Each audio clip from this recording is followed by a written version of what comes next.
Tonight, we're going to uncover one of history's most controversial books, a text so dangerous that powerful religious leaders tried to erase it from existence. For over 1,000 years, it remained hidden, locked away in remote mountain monasteries, while the world forgot its shocking revelations.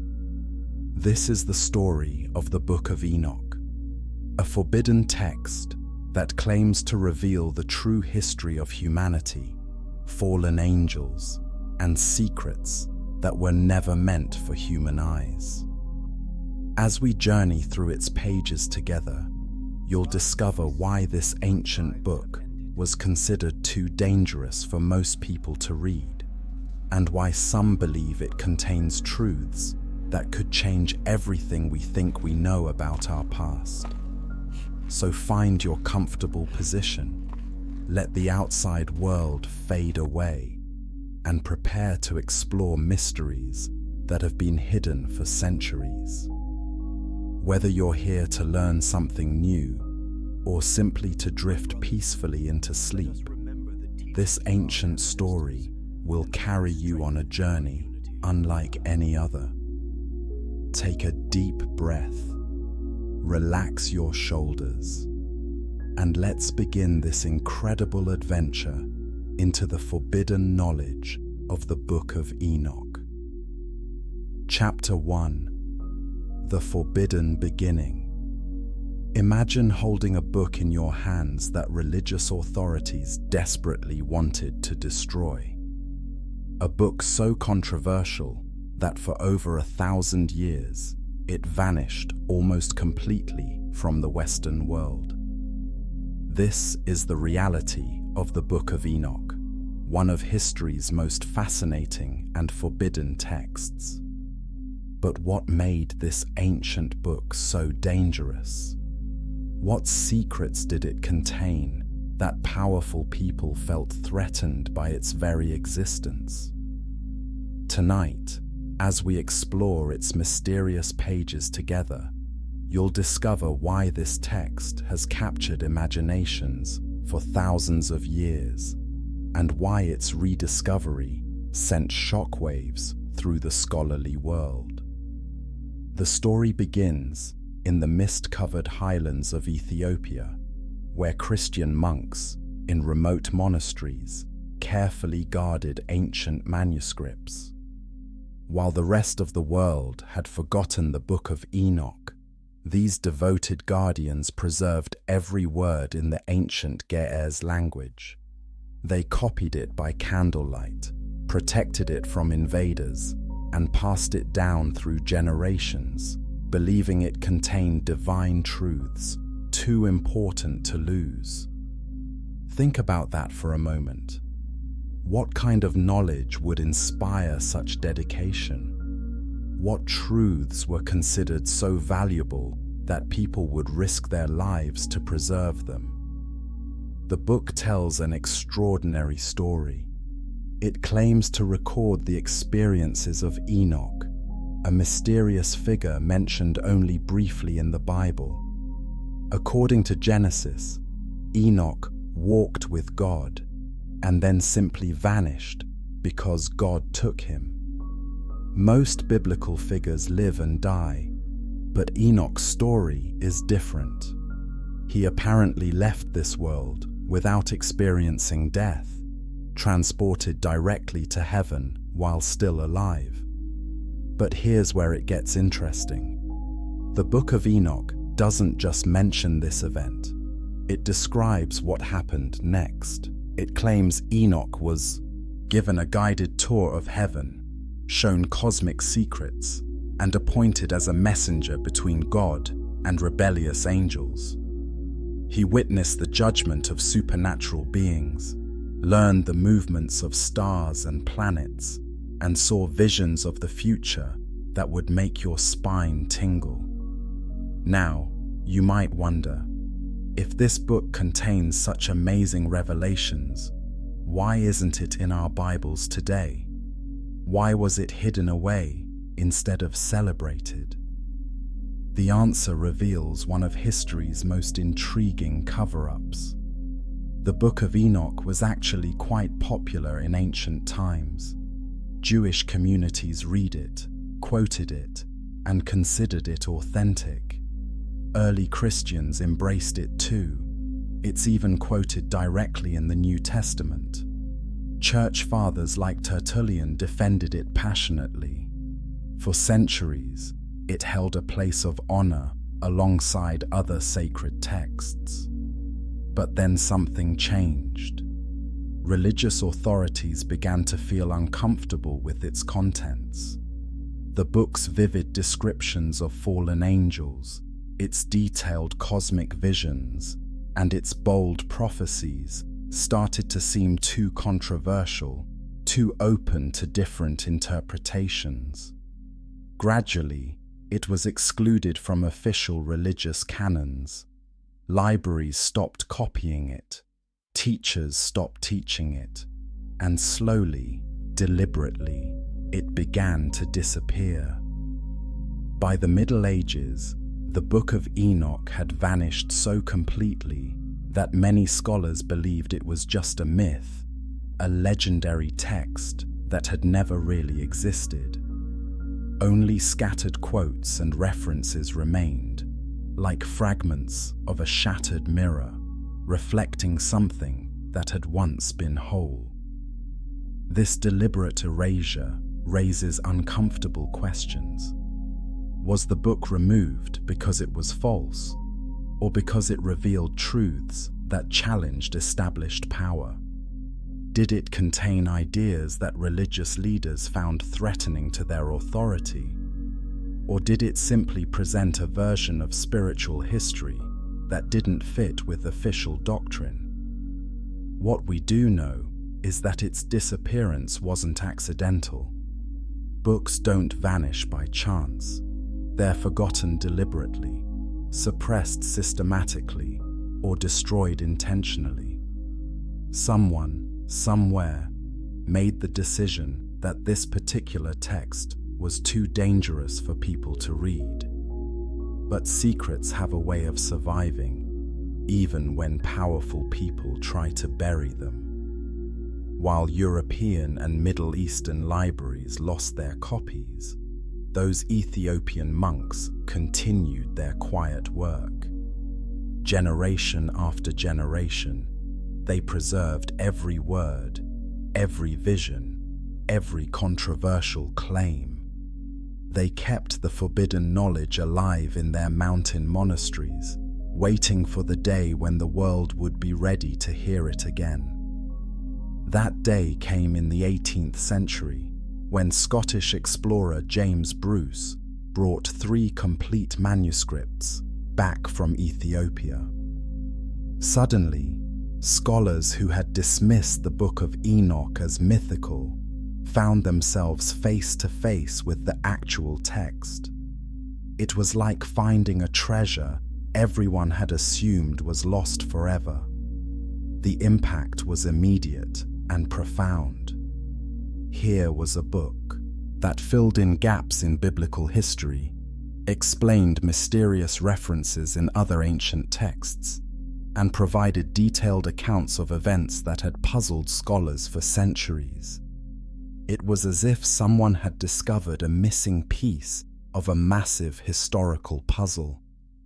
But the biggest shock came in the 20th century, with the discovery of the Dead Sea Scrolls.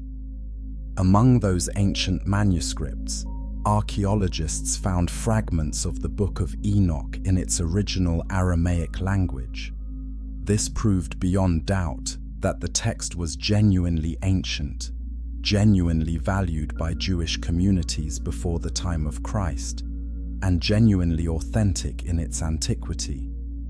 Think about the implications of that discovery. A book that had been dismissed, forgotten, and nearly destroyed turned out to be one of the most important religious texts of the ancient world. It had influenced Jewish thought, shaped early Christian ideas, and provided the foundation for countless other writings. Yet, it had been deliberately erased from religious memory.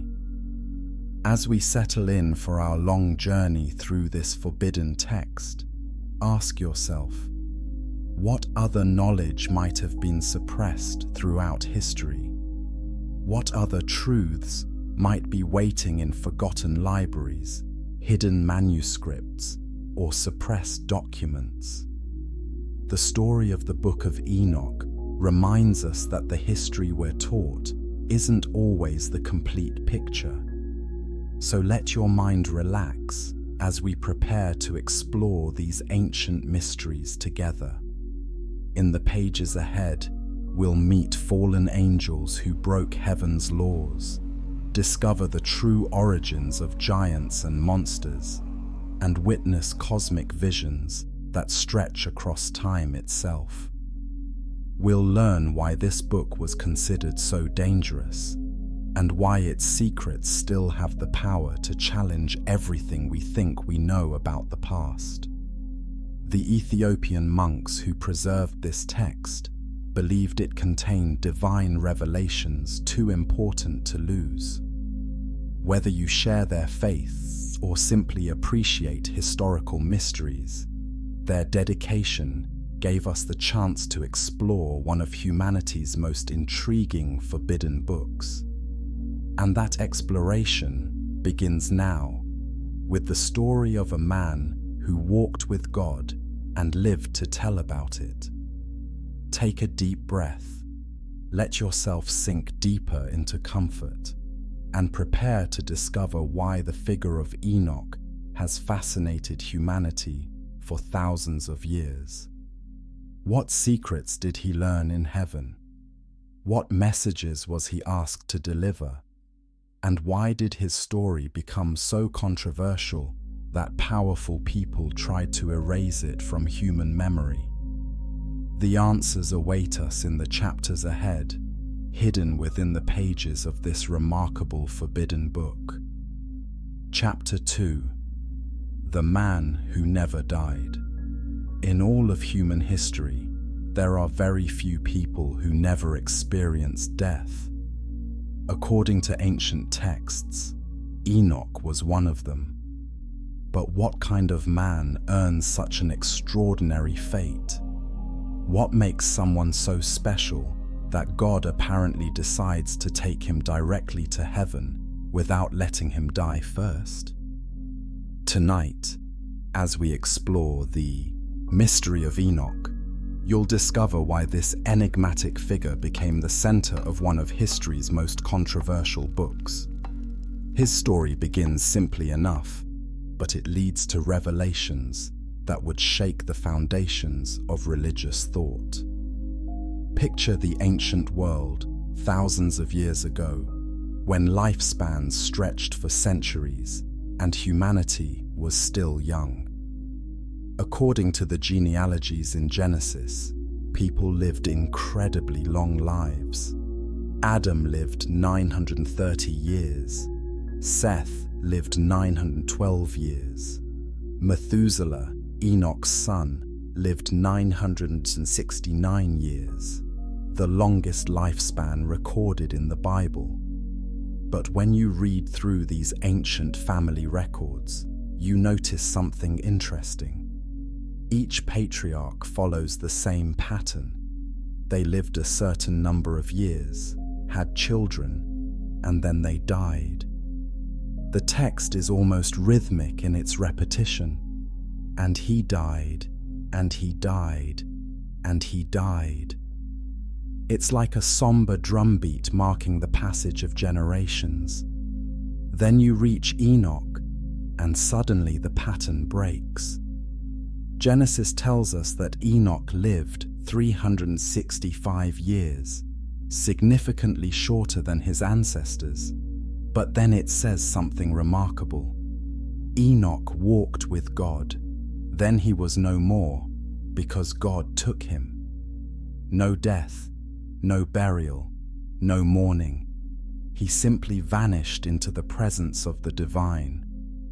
This brief description has puzzled readers for thousands of years.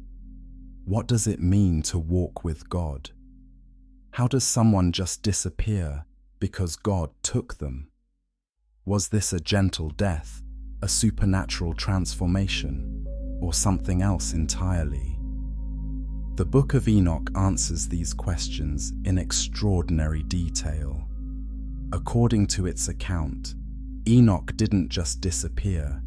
He was recruited for a cosmic mission that would take him to the very throne room of heaven. Imagine being chosen for such a role. One day, you're living a normal life among your family and community, and the next day, you're being transported through the heavens, witnessing sights no human had ever seen. The book describes Enoch's amazement as he's taken higher and higher, past the clouds, past the stars, into realms where time and space work differently than they do on Earth. But this wasn't a vacation or a reward for good behavior. Enoch was being prepared for one of the most difficult jobs imaginable, serving as a messenger between God and rebellious angels who had broken the fundamental laws of creation. Think about how terrifying that would be. These weren't ordinary angels. They were powerful beings who had defied their creator, corrupted humanity, and thrown the natural order into chaos. They were dangerous, desperate, and facing divine judgment. And Enoch, a mortal human, was expected to deliver God's verdict to them personally. The book describes Enoch's fear and amazement as he realizes the magnitude of his mission. He's shown the consequences of the angels' rebellion, the violence spreading across the earth, the hybrid giant offspring terrorizing human communities, the corruption of knowledge that was supposed to remain hidden. He sees how their actions have disrupted the cosmic balance and understands why divine intervention is necessary. But here's what makes Enoch's story so compelling. He doesn't just observe these cosmic events from a safe distance. He becomes personally involved, pleading on behalf of the fallen angels, trying to understand their motivations, and struggling with the weight of the messages he must deliver. This human element transforms what could have been an abstract theological discussion into a deeply personal drama. Enoch experiences doubt, fear, compassion, and determination. He asks the same questions we might ask. Why did these angels rebel? Is there any hope for redemption? What will happen to their offspring? How can such cosmic evil be stopped? The answers he receives are both comforting and disturbing. The rebellion will be stopped, but the cost will be enormous. The giants will be destroyed, but their violence has already scarred the earth. The fallen angels will be punished, but their corruption has introduced new forms of evil into the world. As Enoch processes these revelations, he's also being transformed. His extended stay in heaven changes him physically and mentally. He gains knowledge that no human had possessed before, understanding of astronomy, meteorology, geography, and spiritual realms. He learns the names of angels, the structure of heaven, and the mechanisms of divine justice. But perhaps most importantly, he learns about the future. The book describes Enoch receiving prophetic visions that span from his own time to the end of the world. He sees the great flood coming, witnesses the eventual judgment of all humanity, and learns about the resurrection of the dead. These aren't vague predictions. They're detailed, specific visions that claim to reveal God's plan for history. This prophetic knowledge creates an interesting paradox. Enoch becomes one of the most informed humans who ever lived, Yet he's also removed from normal human experience. He gains cosmic perspective, but loses the simple pleasures of mortal life. He becomes a bridge between heaven and earth, but that bridge comes with tremendous responsibility and isolation. The book also reveals why Enoch was chosen for this unique role. According to the text, he was selected not just because of his righteousness, but because of his writing ability. In an age when literacy was rare and precious, Enoch possessed the skills needed to record divine revelations accurately. He becomes heaven's scribe, carefully documenting everything he sees and hears. This detail adds credibility to the text in an interesting way. Instead of claiming that Enoch received magical knowledge through mystical means, it presents him as a careful observer and recorder. His extraordinary experiences are preserved because he had the practical skills needed to write them down and the character needed to report them honestly. But the most intriguing aspect of Enoch's transformation is its permanence. Unlike other biblical figures who have temporary encounters with the divine, Enoch's journey changes him forever. He doesn't return to normal human life after his heavenly experiences. He becomes something new, something between human and angel. This transformation raises fascinating questions about the nature of humanity and its potential for growth. If Enoch could be elevated to such a status, what does that suggest about human capabilities? Are we limited by our physical nature, or is there potential for transcendence that most of us never explore? The book suggests that Enoch's experience isn't entirely unique. It's a preview of what might be possible for other humans who walk closely with the divine. His transformation becomes a prototype for human spiritual development, showing what we might become if we fully embrace our connection to the cosmic order. As we continue our journey through the Book of Enoch, keep in mind this central figure who bridges the gap between human and divine, mortal and eternal, earthly and cosmic. His unique perspective shapes every vision, every revelation, and every prophecy recorded in this controversial text. Enoch's story reminds us that even in ancient times, people grappled with questions about human potential, divine purpose, and the possibility of transcending our apparent limitations. His transformation from ordinary man to cosmic messenger suggests possibilities that most religious texts only hint at.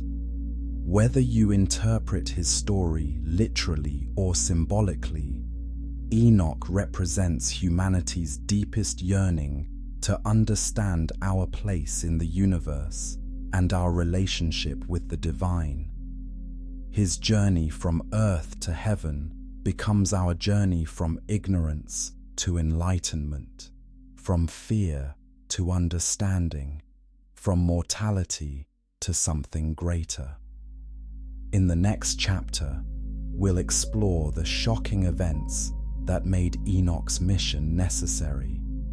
The story of angels who abandoned their heavenly posts to pursue forbidden relationships with human women. Their choice would have consequences that echo through history, creating a crisis so severe that only divine intervention could resolve it.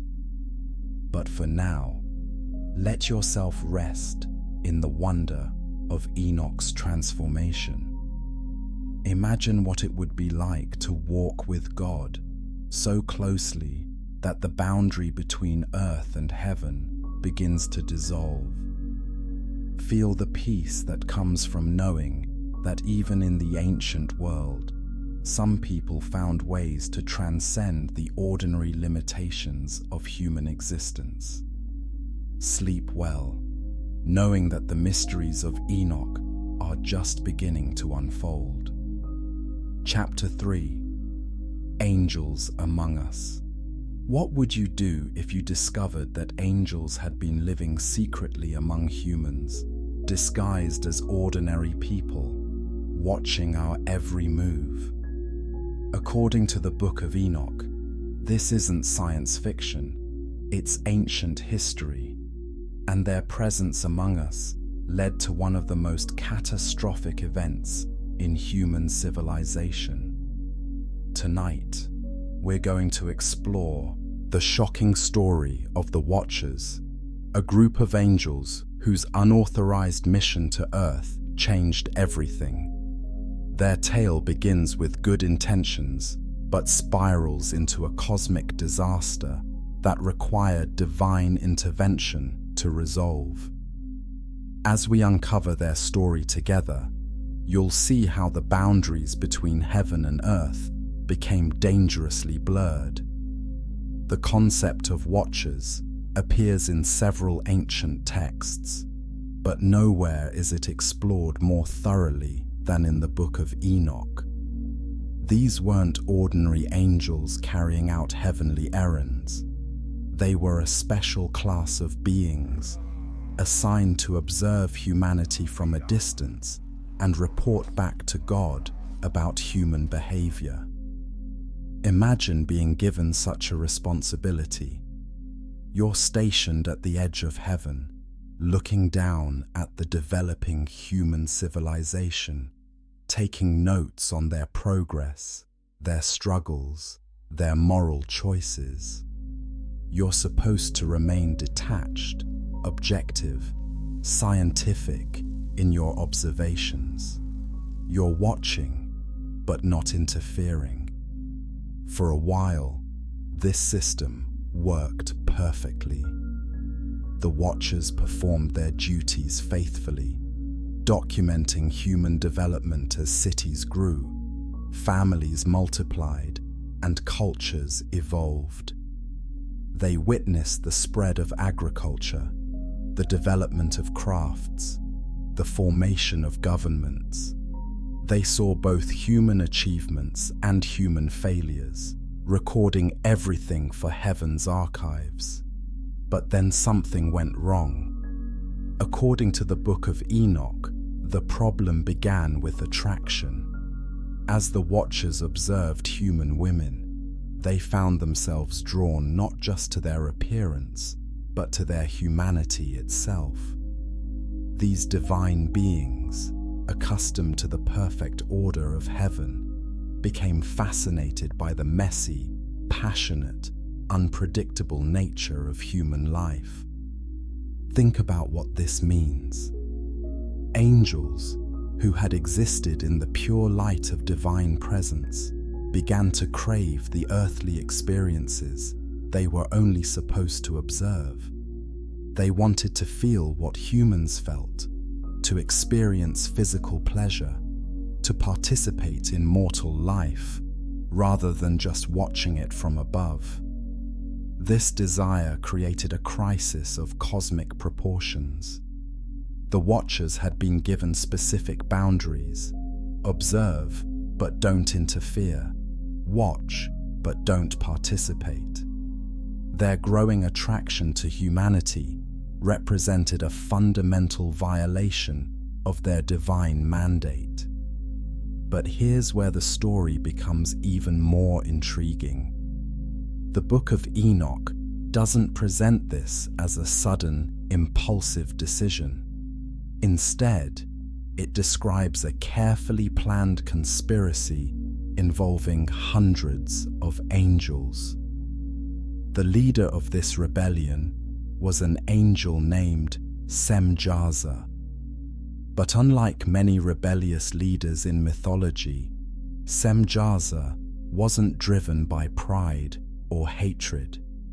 He was motivated by longing, a deep desire to experience the full range of existence that humans took for granted.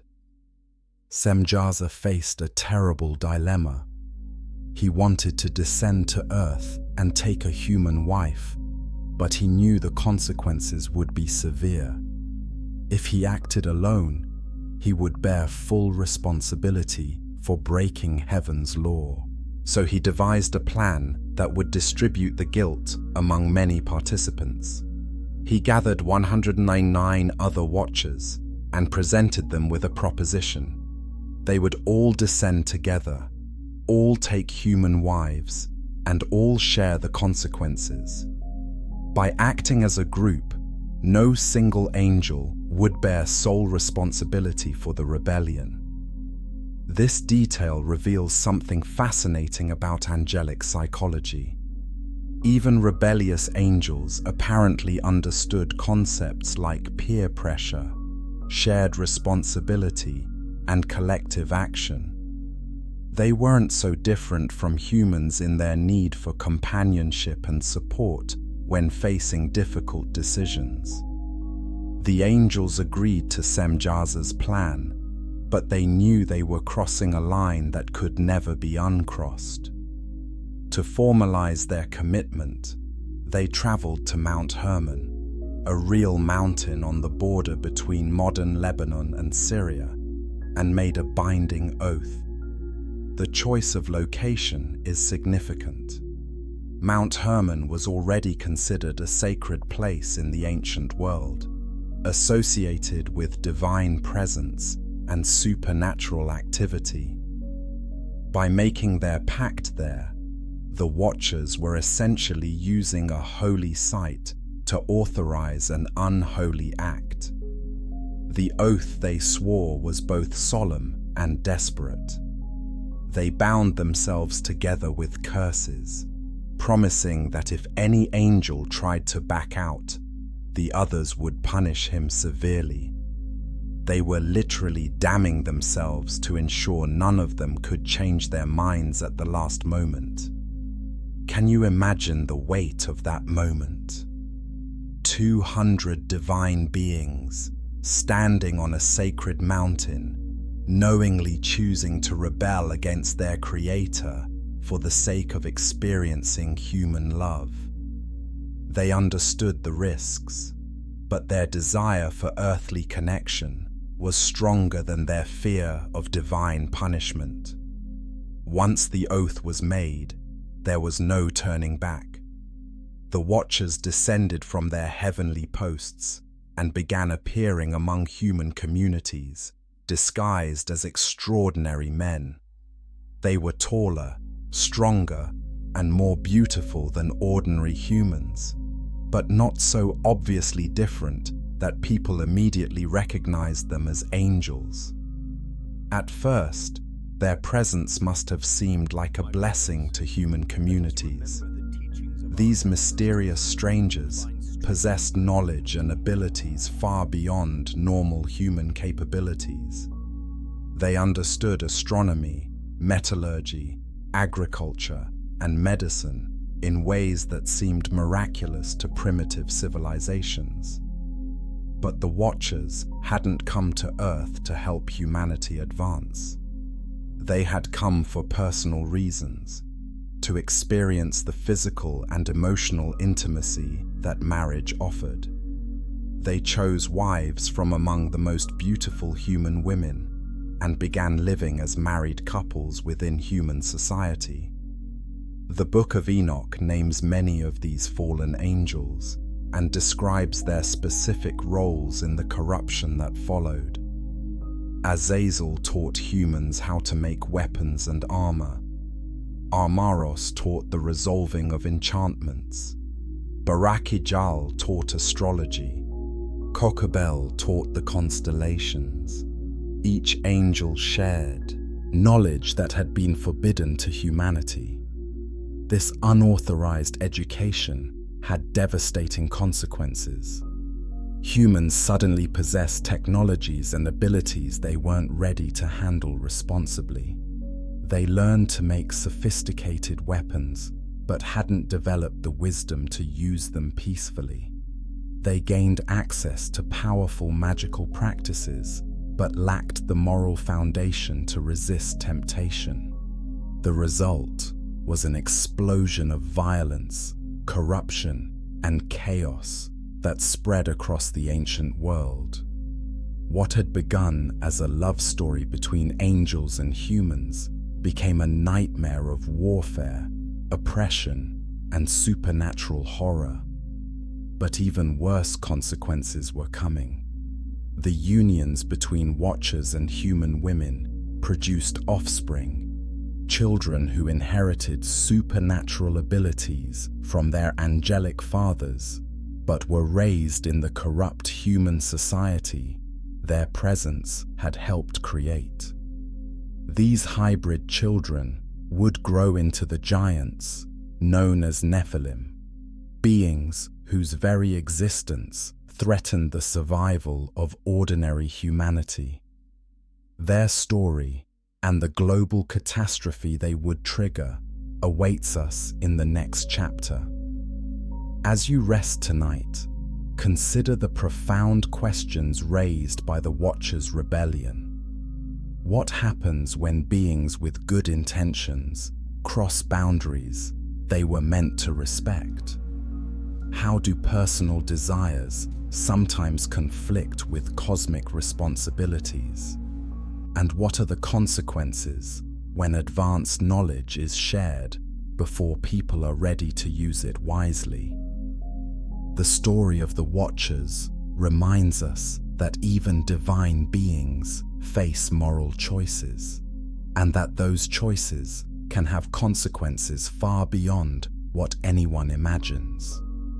Their tale of forbidden love and cosmic rebellion continues to echo through human mythology, appearing in various forms across different cultures and time periods.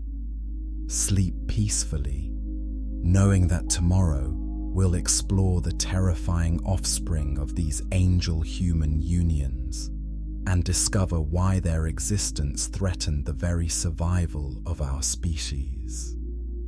Chapter 4. The Watchers' Terrible Secret. The forbidden unions between the Watchers and human women produced children unlike anything the world had ever seen. These weren't ordinary offspring, they were giants, possessed of supernatural strength and insatiable appetites that would ultimately threaten the survival of humanity itself.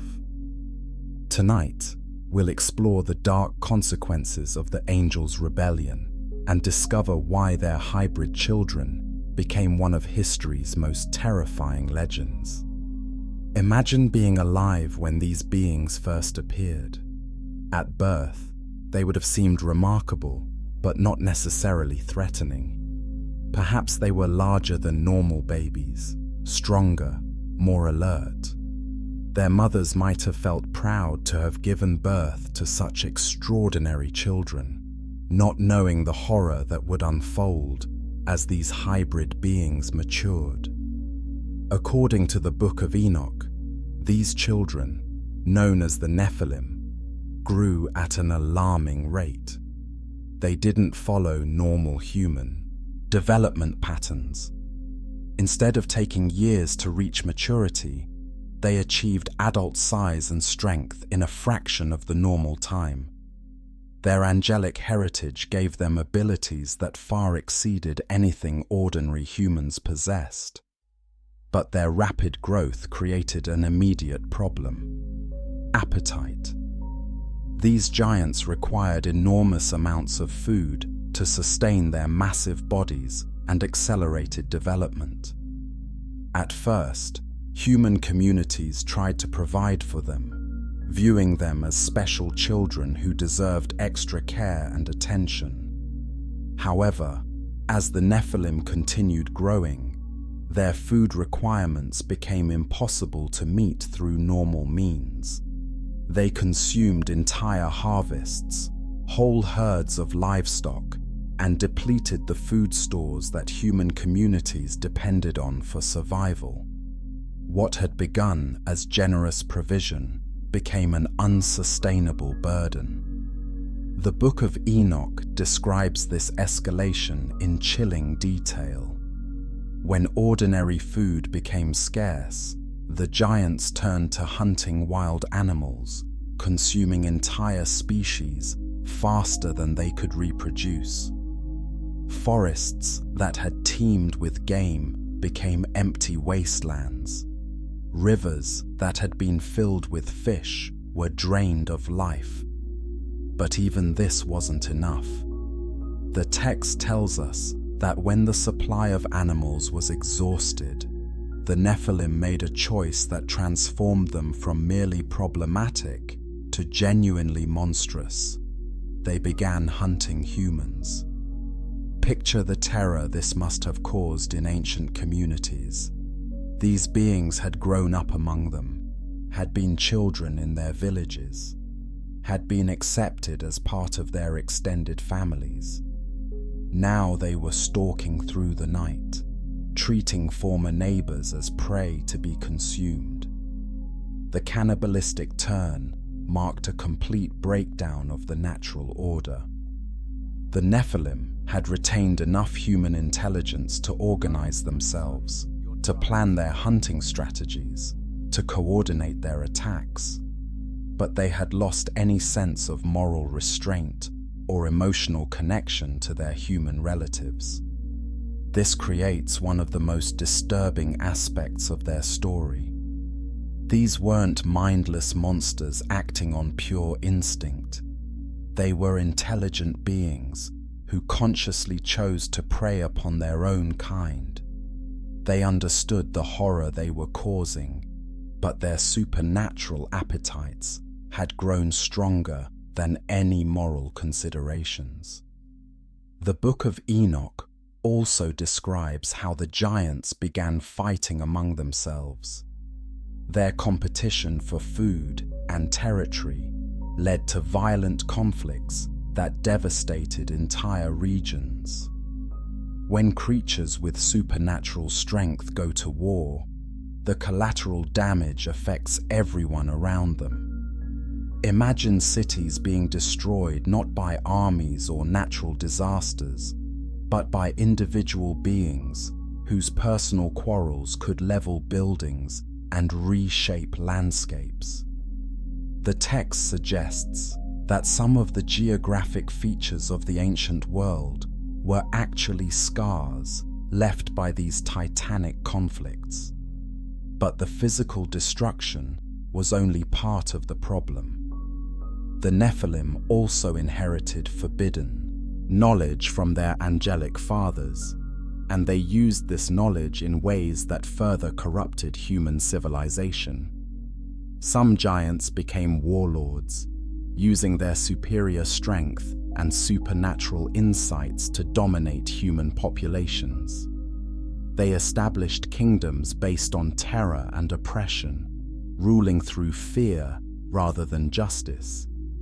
Others became sorcerers, practicing dark arts that their angelic fathers had taught them in secret. The Book of Enoch suggests that many of the occult practices that appear throughout human history originated with these hybrid beings. Magic, divination, necromancy, and other forbidden arts were allegedly introduced by the Nephilim as they sought to increase their power and control over human society. This raises fascinating questions about the origins of human knowledge. How much of our scientific and technological advancement came through legitimate discovery, and how much might have been introduced by non-human intelligences with their own agendas? The text implies that rapid technological advancement isn't always a blessing. When humans received knowledge they weren't ready to handle responsibly, weapons technology, astronomical calculations, metallurgy, magical practices, the result was increased conflict and corruption rather than genuine progress. As the giants multiplied and their influence spread, human civilization began to collapse under the weight of their presence. The natural balance between predator and prey was destroyed. The social bonds that held communities together were shattered by fear and violence. The spiritual connection between humanity and the divine was corrupted by forbidden practices. But perhaps most tragically, the Nephilim's reign of terror wasn't limited to their own lifespans. According to the text, when these hybrid beings finally died, their spirits didn't depart peacefully like ordinary human souls. Instead, they became something even more dangerous: disembodied entities that continued to influence and corrupt human behavior long after their physical forms had perished. These malevolent spirits allegedly became the demons that plague humanity throughout history, invisible forces that whisper temptations, inspire violence, and corrupt moral judgment. In this interpretation, the evil that humans struggle against isn't purely internal. It's the lingering influence of beings that were never supposed to exist in the first place. The Book of Enoch presents this as the true origin of supernatural evil in our world. While humans have the capacity for both good and evil, the presence of these hybrid spirits allegedly tips the scales toward corruption and violence in ways that pure human nature wouldn't naturally produce. This explanation provides a framework for understanding why human history is filled with seemingly inexplicable cruelty, why civilizations repeatedly rise and fall through their own destructive choices, and why the struggle between good and evil seems to be such a fundamental part of human experience. But it also raises the question: if these corrupting influences are still active in our world, how can humanity hope to overcome them? The Book of Enoch suggests that divine intervention was necessary to address the crisis created by the Nephilim, and that similar intervention may be required to fully resolve the ongoing spiritual battle between good and evil. As we rest tonight, consider the implications of this ancient story. Whether you interpret it literally or symbolically, it addresses fundamental questions about the origins of evil, the consequences of crossing natural boundaries, and the ongoing struggle between order and chaos in human civilization. The tale of the Nephilim reminds us that power without moral restraint leads to destruction, that knowledge without wisdom can be more dangerous than ignorance, and that the choices made by previous generations can have consequences that echo through history in ways we might never fully understand.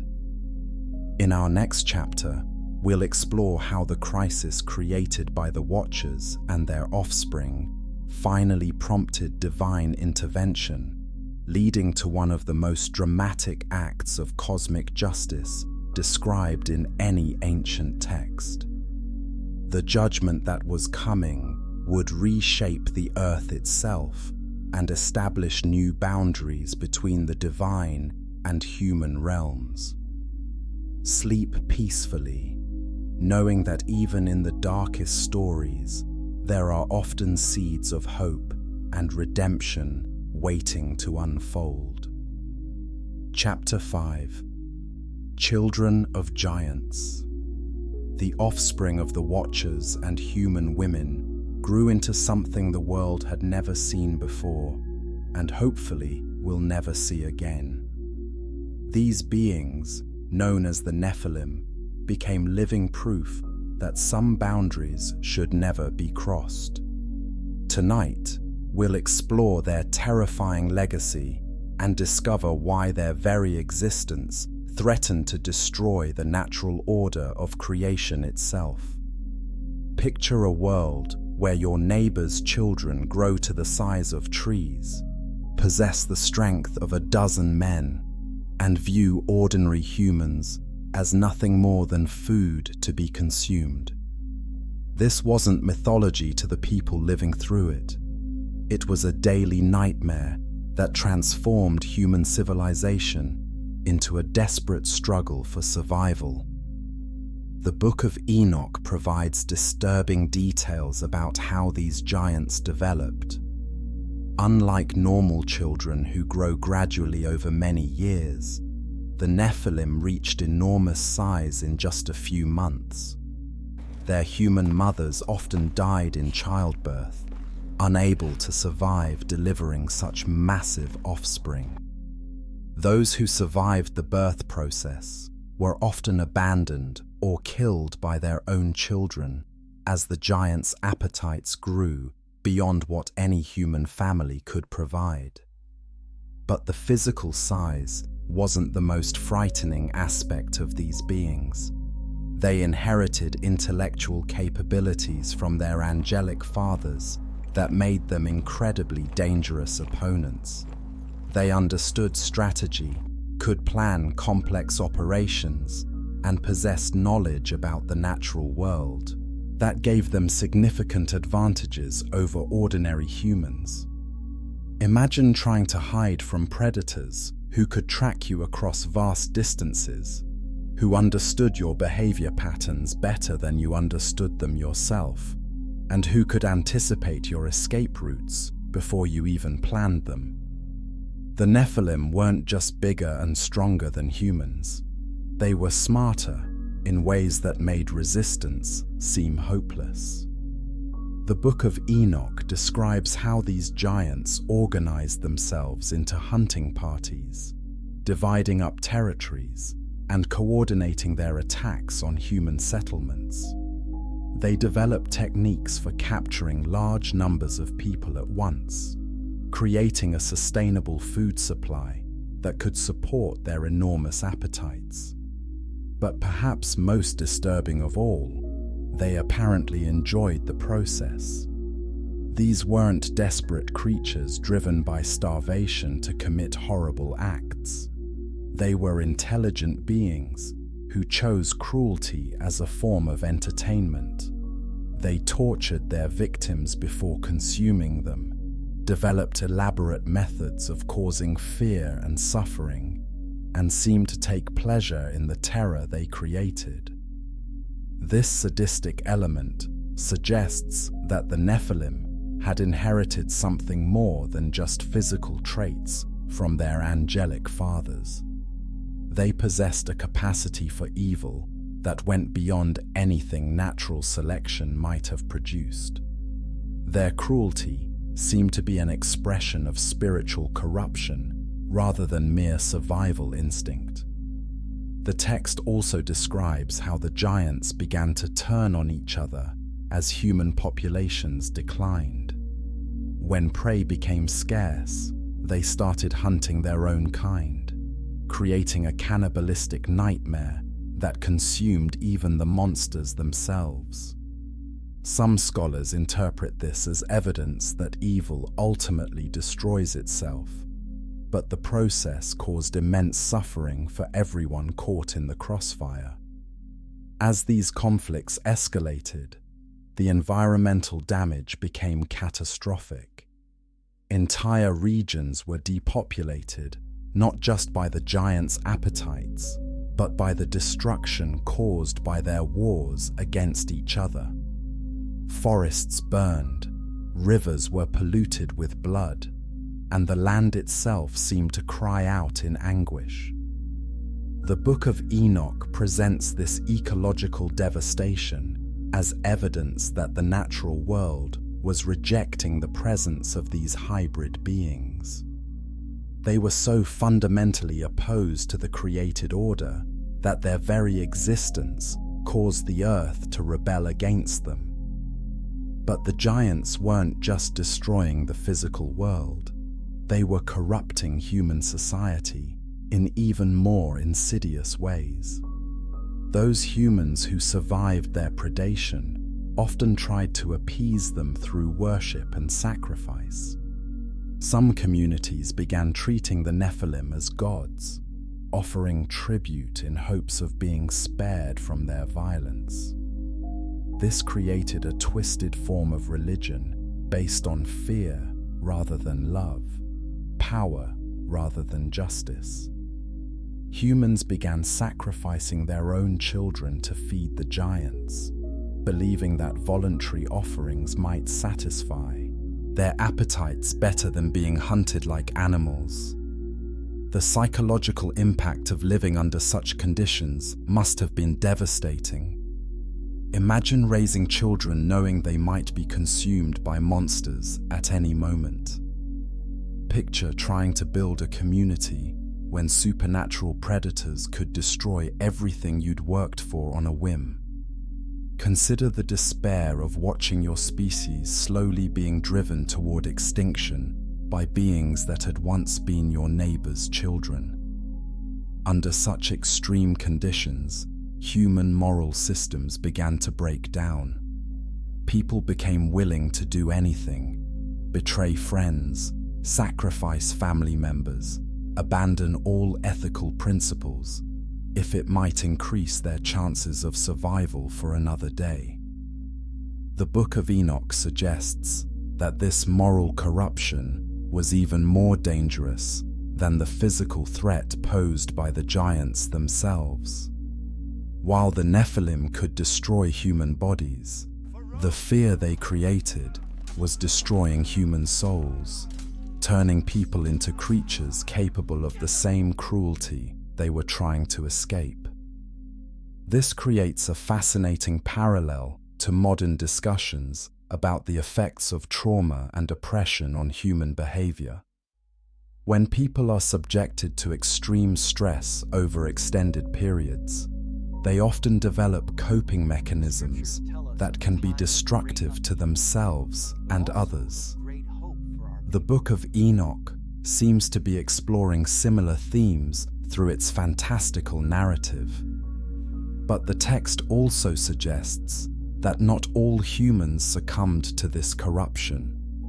Some maintained their moral principles even under impossible circumstances, refusing to compromise their values despite the personal cost.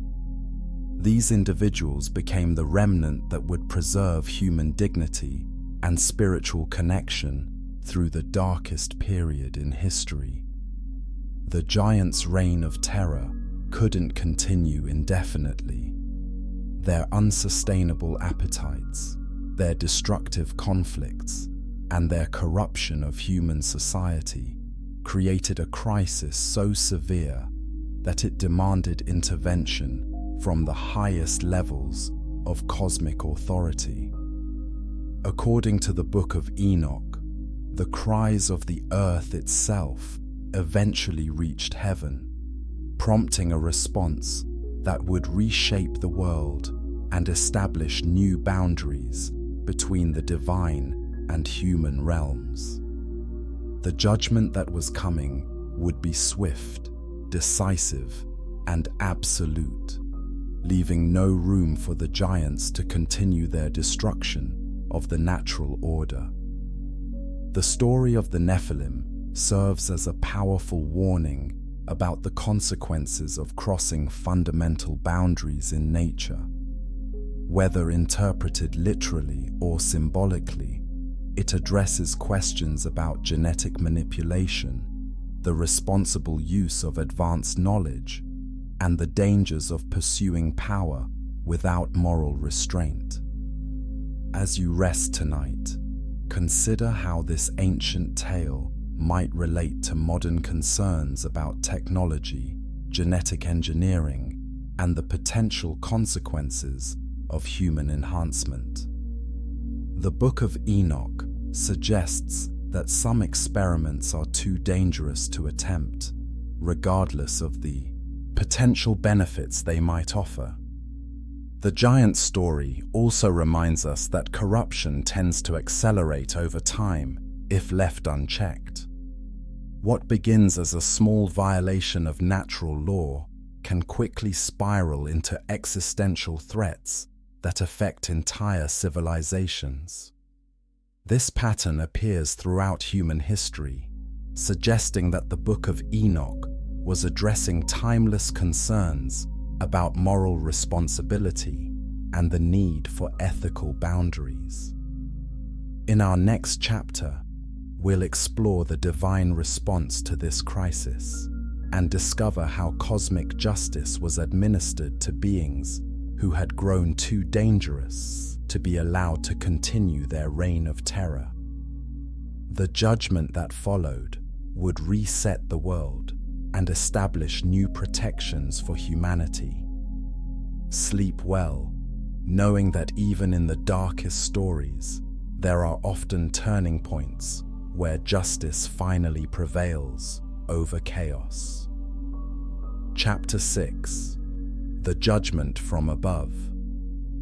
When the earth itself cried out for relief from the violence and corruption of the giants, heaven finally responded with swift and decisive action. The judgment that followed was unlike anything the world had ever experienced, a cosmic intervention that would reshape reality itself and establish new boundaries between the divine and mortal realms. Tonight, we'll explore how divine justice was administered to the rebellious Watchers and their monstrous offspring, and discover why this intervention required the most extreme measures imaginable. As we journey through this dramatic climax of the ancient world, you'll see how the Book of Enoch portrays divine justice as both terrible and necessary. The crisis had reached a tipping point.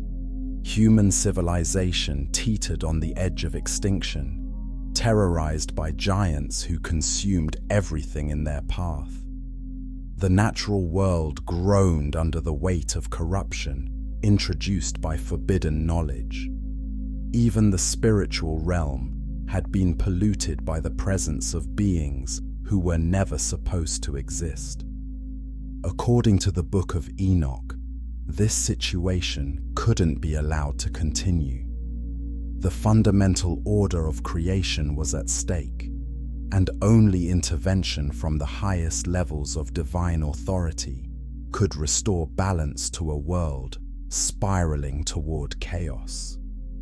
The text describes how the archangels, Michael, Gabriel, Raphael, and Uriel, were summoned before the throne of God to receive their orders for dealing with the crisis. Each would be given a specific role in the coming judgment, and their combined efforts would cleanse the earth of the corruption that threatened to destroy everything. But before the judgment could begin, someone needed to deliver the verdict to the fallen Watchers themselves. This is where Enoch's unique role becomes crucial to the story. As a human who had been taken into heaven and shown the cosmic order, he was the perfect messenger to carry God's decision back to the angels who had rebelled. Imagine being chosen for such a mission.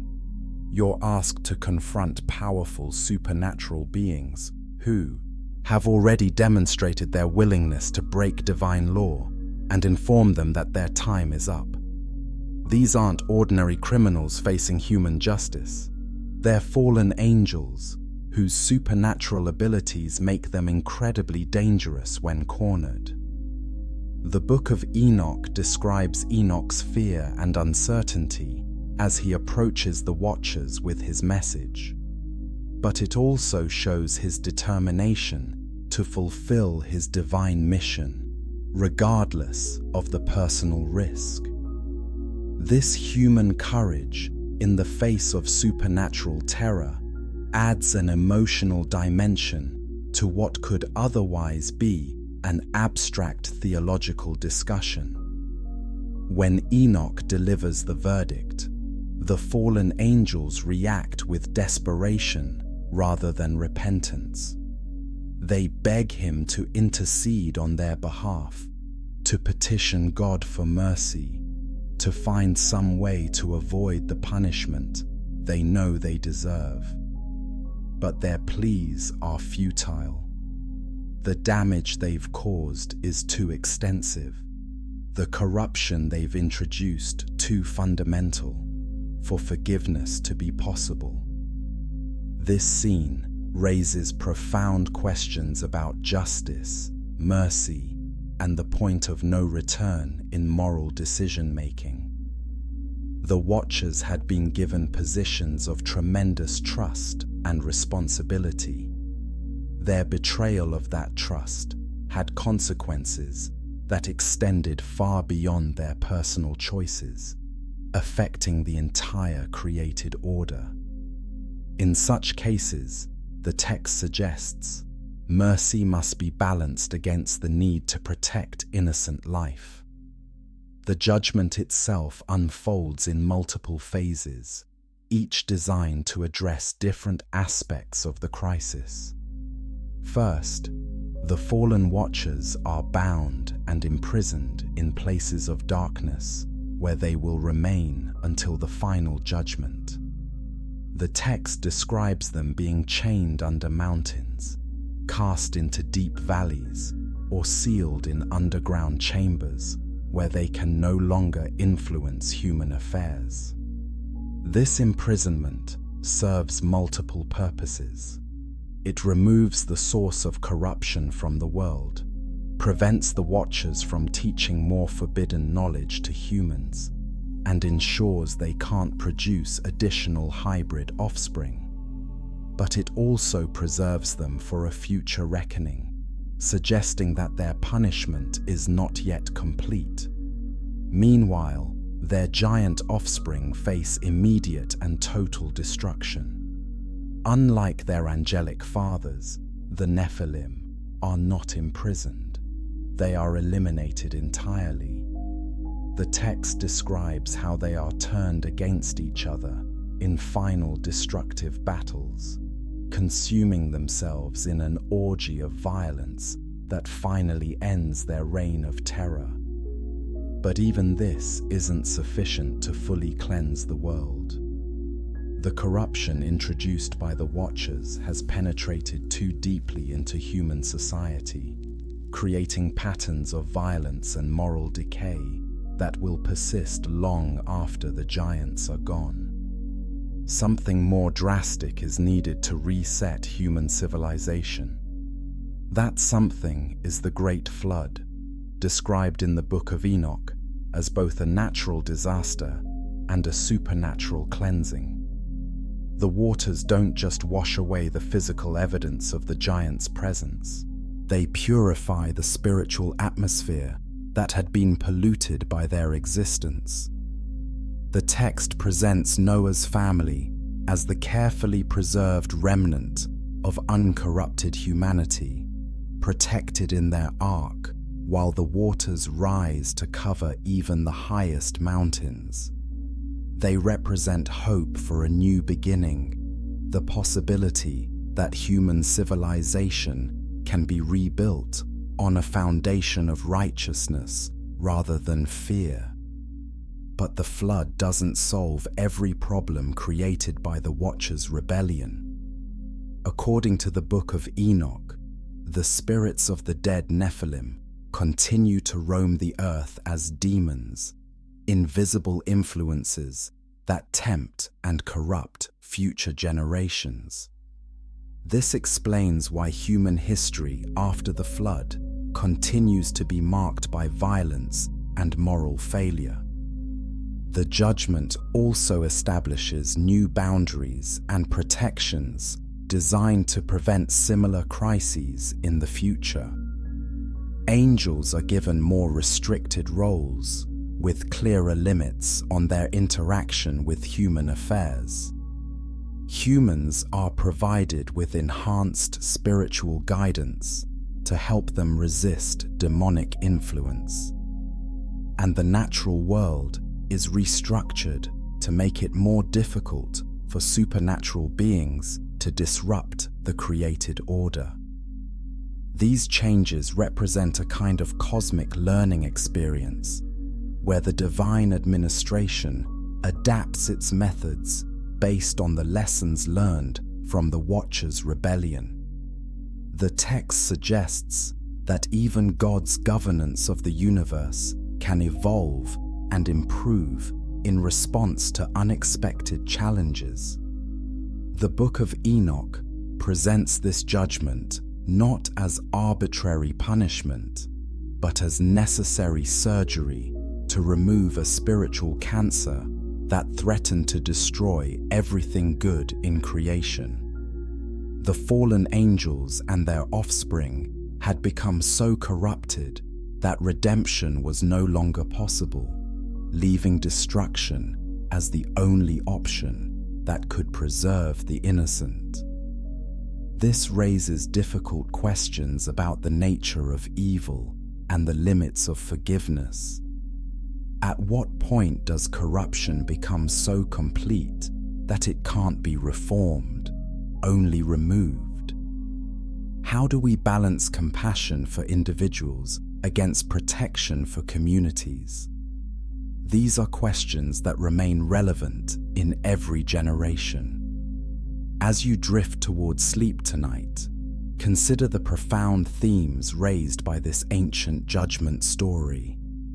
Whether interpreted literally or symbolically, it addresses fundamental concerns about justice, responsibility, and the consequences of crossing moral boundaries.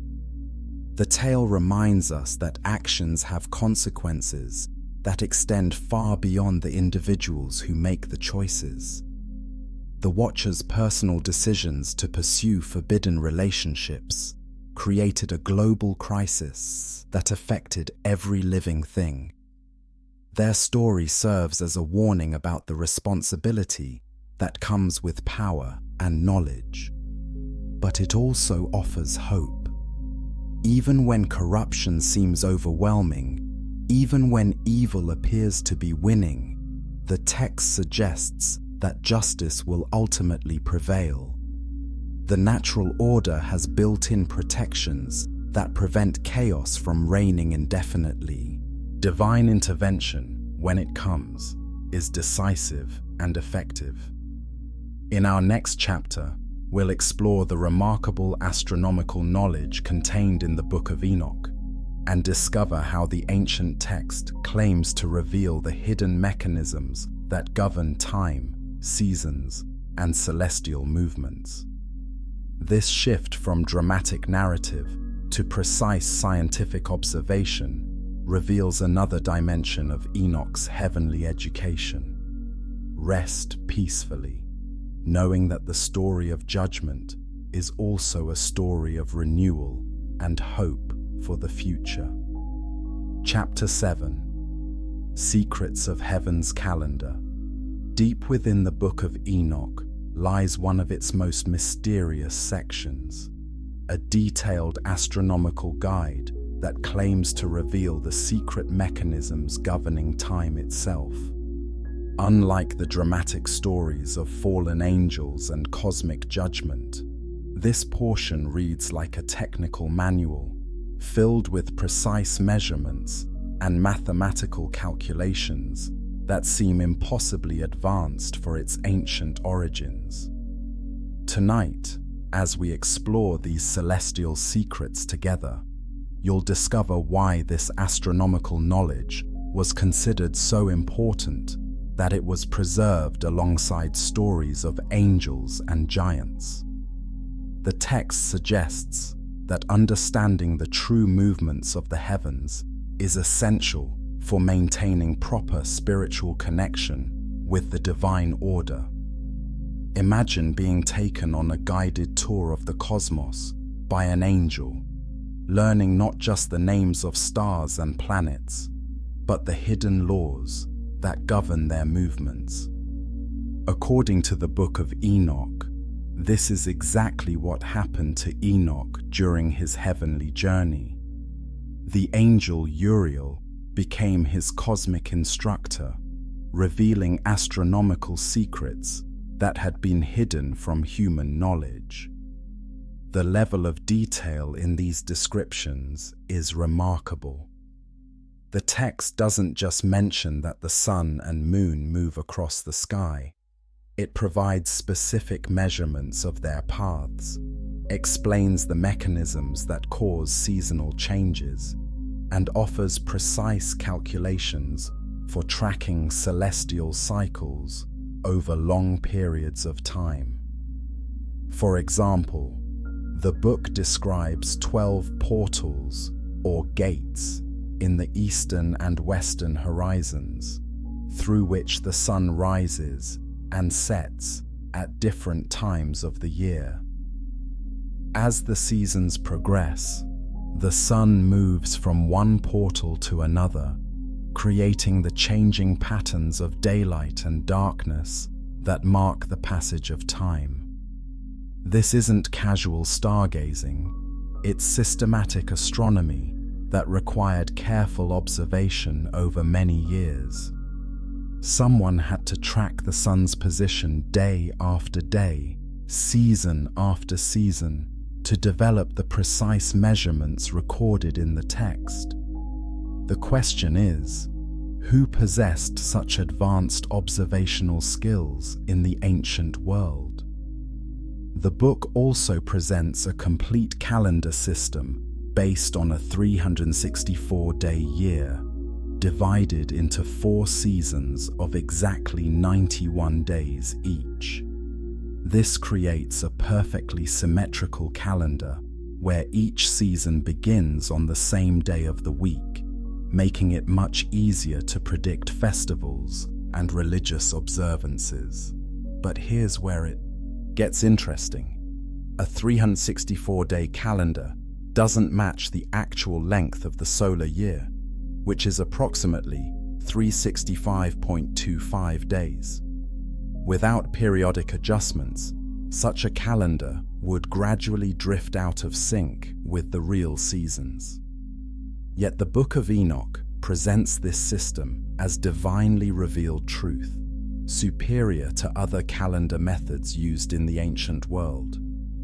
This raises fascinating questions about the text's origins and purpose. Was the 364-day calendar meant to be practical, or was it symbolic? Did its creators understand the discrepancy with the solar year, or were they working from imperfect observations? Some scholars believe the calendar reflects a real controversy in ancient Jewish communities about the proper way to track religious festivals. Different groups used different systems, some based on lunar months, others on solar years, still others on combinations of both.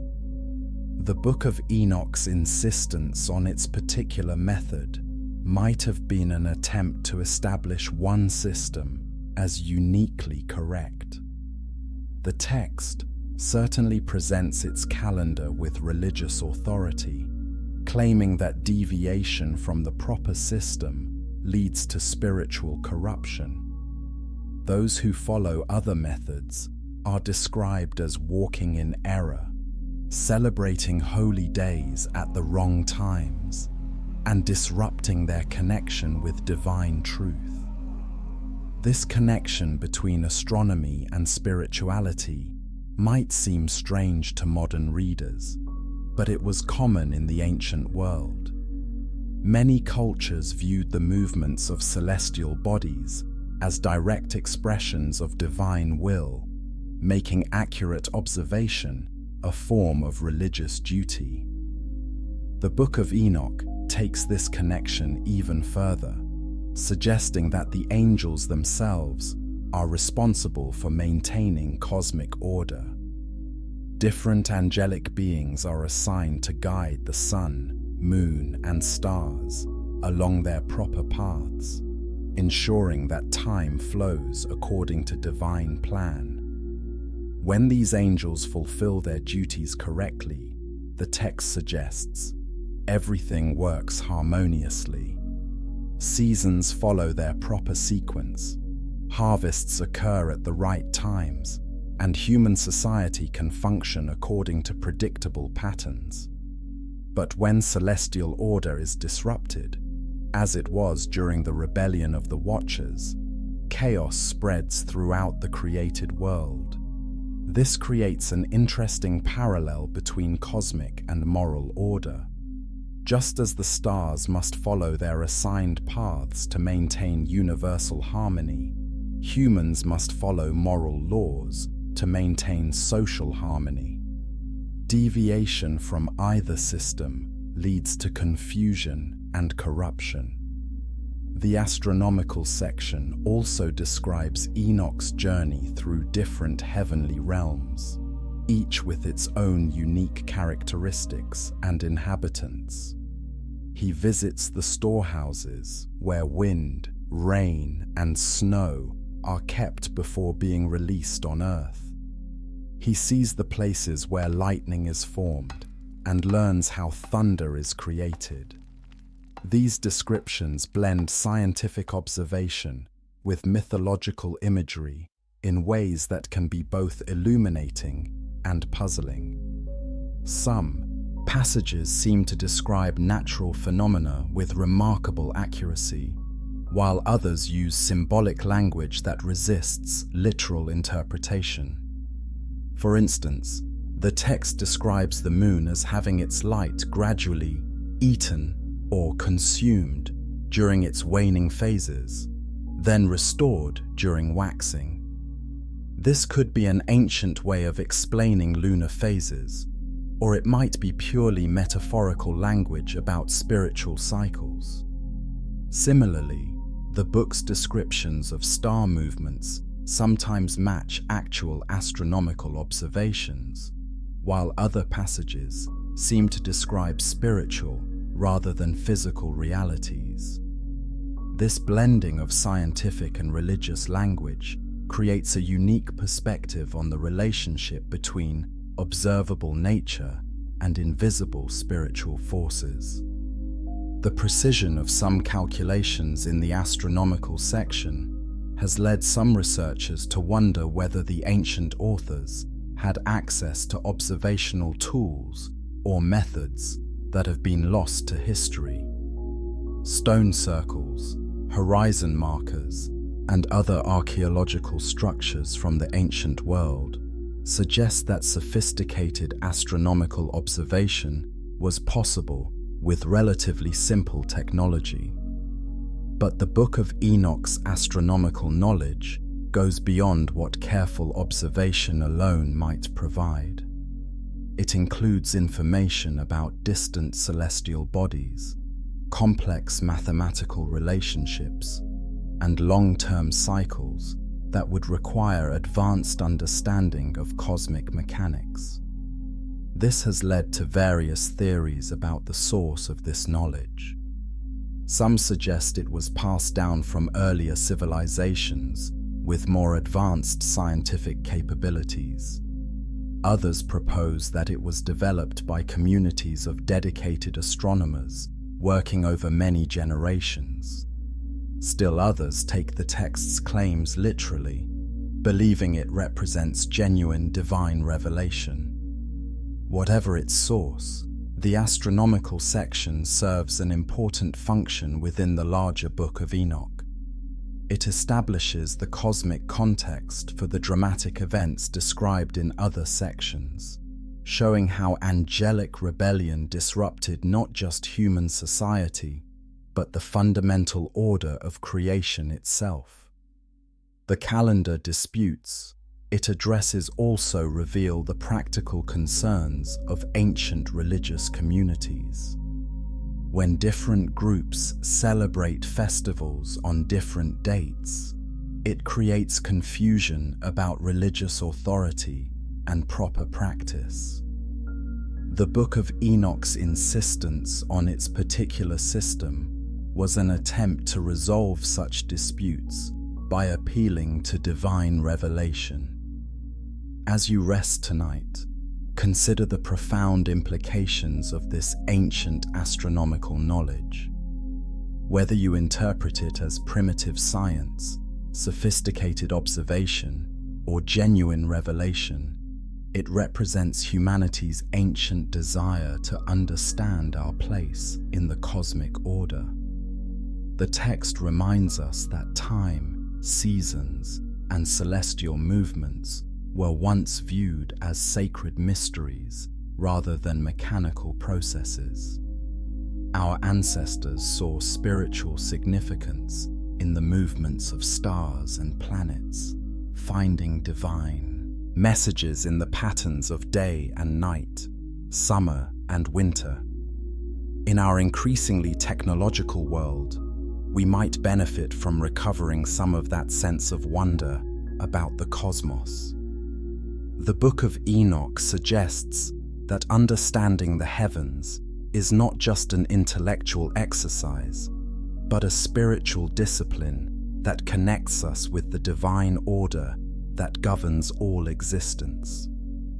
Sleep peacefully under the same stars that guided ancient astronomers, knowing that the mysteries of time and space continue to unfold in ways that connect us with both our past and our cosmic destiny. Chapter 8. Visions of the End Times. Within the Book of Enoch lies a series of apocalyptic visions so vivid and detailed that they've influenced religious thought for thousands of years. These aren't gentle prophecies of gradual improvement. They're dramatic revelations of cosmic transformation, divine judgment, and the complete renewal of reality itself. Tonight, we'll explore these end times visions and discover why they offered both terror and hope to ancient communities facing oppression and despair. The apocalyptic sections of Enoch don't just predict the future, they claim to reveal the hidden spiritual forces that shape historical events. According to the text, what appears to be random human conflict is actually part of a cosmic battle between good and evil that will eventually culminate in divine victory and universal justice. Imagine receiving visions that show you the ultimate outcome of all human struggle, the final resolution of every injustice, and the transformation of reality itself into something entirely new.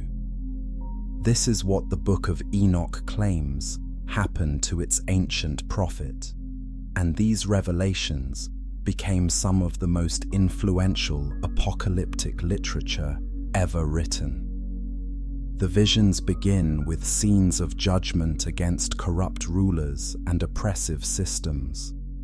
Kings who have exploited their people, wealthy individuals who have ignored the suffering of others, and religious leaders who have perverted spiritual truth are all called to account before a divine tribunal where no earthly power can protect them.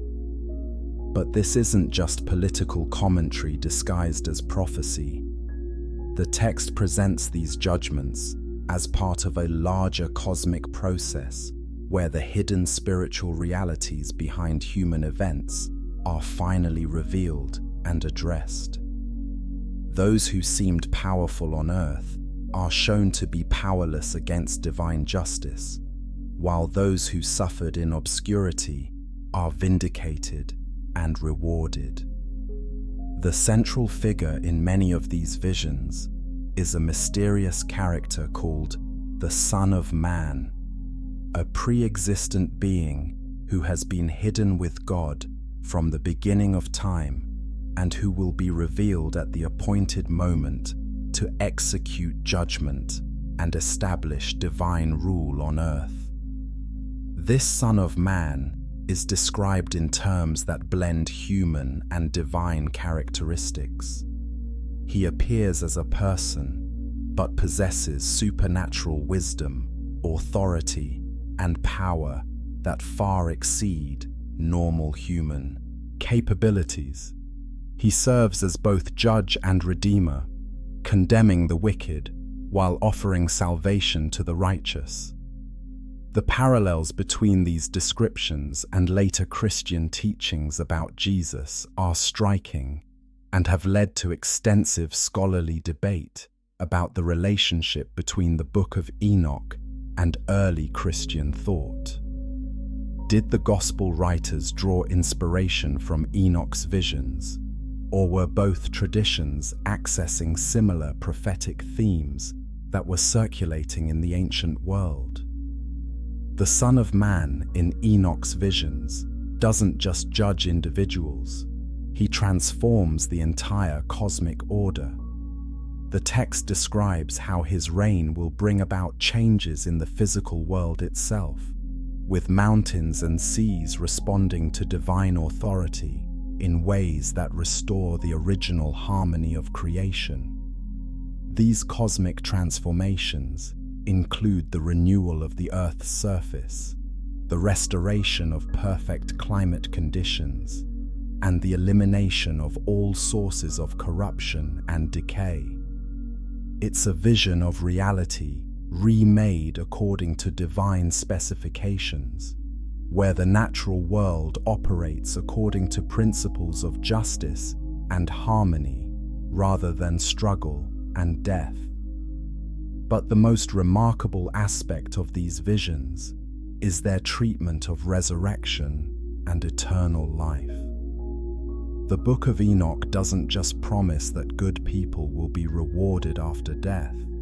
It describes a complete transformation of human nature itself, where the righteous are elevated to a state that transcends normal physical and spiritual limitations.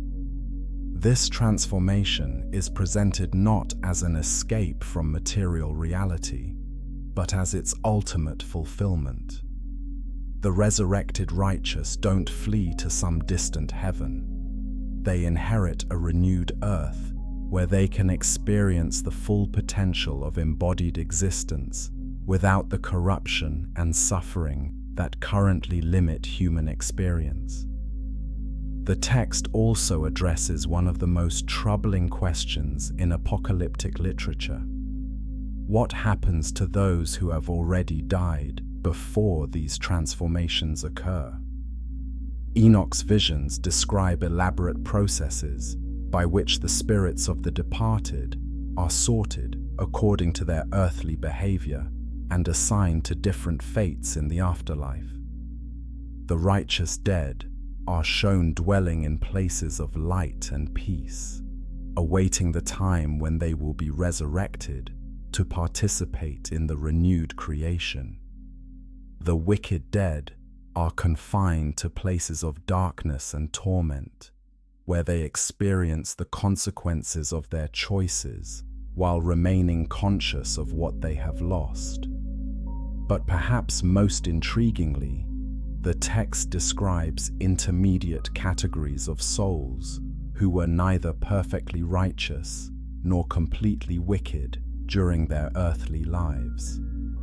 These spirits apparently have opportunities for growth and development in the afterlife, suggesting that divine justice includes provisions for education and moral development beyond death.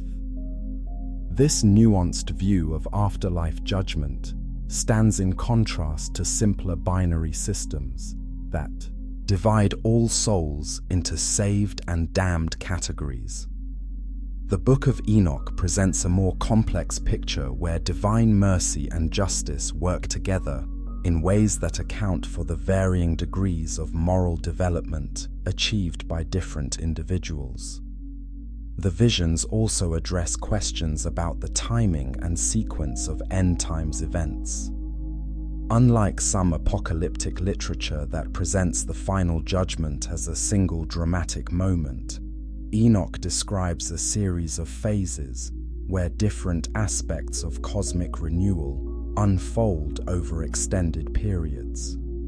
This includes preliminary judgments that remove specific sources of corruption, intermediate periods where righteous communities are protected and strengthened, and ultimate transformations that affect the fundamental structure of reality itself. The process is portrayed as both inevitable and carefully orchestrated to achieve maximum justice with minimum unnecessary suffering. Throughout these visions, the Book of Enoch maintains a balance between warning and comfort that makes it particularly powerful for communities facing persecution or oppression. The warnings about divine judgment serve to encourage moral behavior and discourage collaboration with corrupt systems, while the promises of vindication and renewal offer hope that current suffering is not meaningless.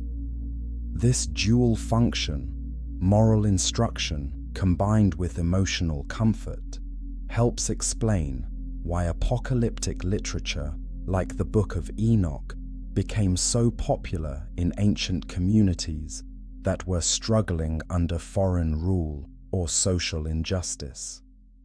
These texts provided both ethical guidance and psychological support for people who needed to maintain hope despite difficult circumstances. The visions also emphasize the cosmic scope of divine justice, showing how local problems are connected to universal principles and how individual choices participate in larger spiritual realities. This perspective encourages readers to see their own lives as meaningful parts of a grand narrative that will ultimately result in the triumph of good over evil.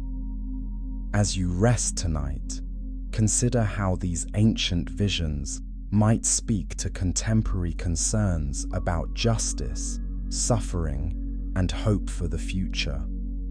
Whether interpreted literally or symbolically, they address fundamental human questions about the meaning of history and the ultimate destiny of our species. The Book of Enoch's apocalyptic visions remind us that current conditions, no matter how difficult or unjust, are not permanent. The text suggests that reality itself is oriented toward justice, and that apparent victories of evil are temporary setbacks in a larger story that will ultimately result in the vindication of truth and righteousness. These visions also encourage us to maintain long-term perspective on current events, seeing temporary setbacks as part of larger processes that are working toward positive outcomes, even when progress isn't immediately visible. In our next chapter, we'll explore the mysterious Son of Man figure in greater detail, examining how this prophetic character influenced later religious thought and continues to generate scholarly debate about the relationship between ancient prophecy and historical fulfillment. Sleep peacefully, knowing that even the darkest visions in the Book of Enoch ultimately point toward hope, renewal, and the final triumph of justice over oppression. Chapter 9. The Hidden Son of Man. Deep within the visions of Enoch appears one of the most enigmatic and influential figures in all of apocalyptic literature, the Son of Man. This mysterious character, described as both human and divine, has captivated scholars and believers for centuries, while generating intense debate about his identity and significance. Tonight, we'll explore who this figure might be and why his story became so central to later religious traditions. Unlike the fallen angels or giants we've encountered in earlier chapters, the Son of Man represents hope rather than terror, divine justice rather than cosmic rebellion. Yet his story is no less mysterious, and his ultimate identity remains one of the most intriguing puzzles in ancient religious literature. The Book of Enoch presents the Son of Man not as an ordinary human being elevated to divine status, but as a pre-existent entity who has been with God from the beginning of time. This isn't someone who achieved special status through good behavior or spiritual development. This is a being whose very nature transcends normal human categories. Imagine learning that hidden within the divine realm, there has always been a figure designated to serve as humanity's ultimate champion and judge. This Son of Man has been watching human history unfold, understanding every injustice, recording every act of oppression, and preparing for the moment when he will be revealed to establish perfect justice on earth. The text describes him as possessing wisdom that surpasses all earthly understanding, beauty that reflects divine glory, and authority that extends over all created beings. He isn't just another angel or spiritual entity. He represents something entirely unique in the cosmic hierarchy. When Enoch first encounters this figure in his visions, the prophet is overwhelmed by his presence. The Son of Man radiates light that illuminates hidden truths, speaks with authority that commands absolute attention, and demonstrates power that can reshape reality itself. Yet despite these divine attributes, he maintains a connection to humanity that makes him the perfect mediator between earth and heaven. The Book of Enoch reveals that this Son of Man has been appointed to serve multiple roles in the divine plan. He will function as judge, evaluating the moral choices of every human being who has ever lived. He will serve as king, establishing a form of government based on perfect justice rather than human political systems. And he will act as redeemer, offering salvation to those who have suffered under corrupt earthly authorities. But perhaps most remarkably, he will accomplish these roles not through force or coercion, but through the revelation of truth itself. When the Son of Man is finally revealed, his very presence will expose the hidden realities behind historical events, showing how spiritual forces have influenced human affairs and why certain patterns of suffering and injustice have persisted throughout history. This revelation won't be gentle or gradual. The text describes it as a cosmic unveiling that will shock both earthly and heavenly powers.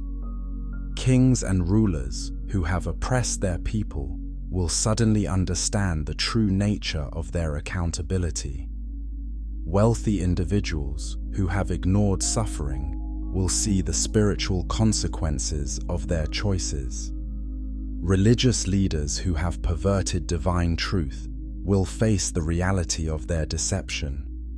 The Son of Man's judgment won't be based on earthly standards of success or failure, but on divine principles of justice and mercy. Those who seemed powerful and important on earth may find themselves condemned, while those who appeared weak and insignificant may be vindicated and exalted. This reversal of earthly values is presented not as arbitrary divine preference, but as the revelation of spiritual realities that were always true but hidden from normal human perception. The Son of Man doesn't create new standards of judgment. He reveals the eternal principles that have always governed moral reality. The text also describes the Son of Man's role in cosmic renewal. His reign won't just bring justice to human affairs, It will transform the physical world itself, restoring the harmony between spiritual and material reality that was disrupted by the rebellion of the Watchers. Under his authority, the earth will produce abundance without the struggle and suffering that currently characterize agricultural life.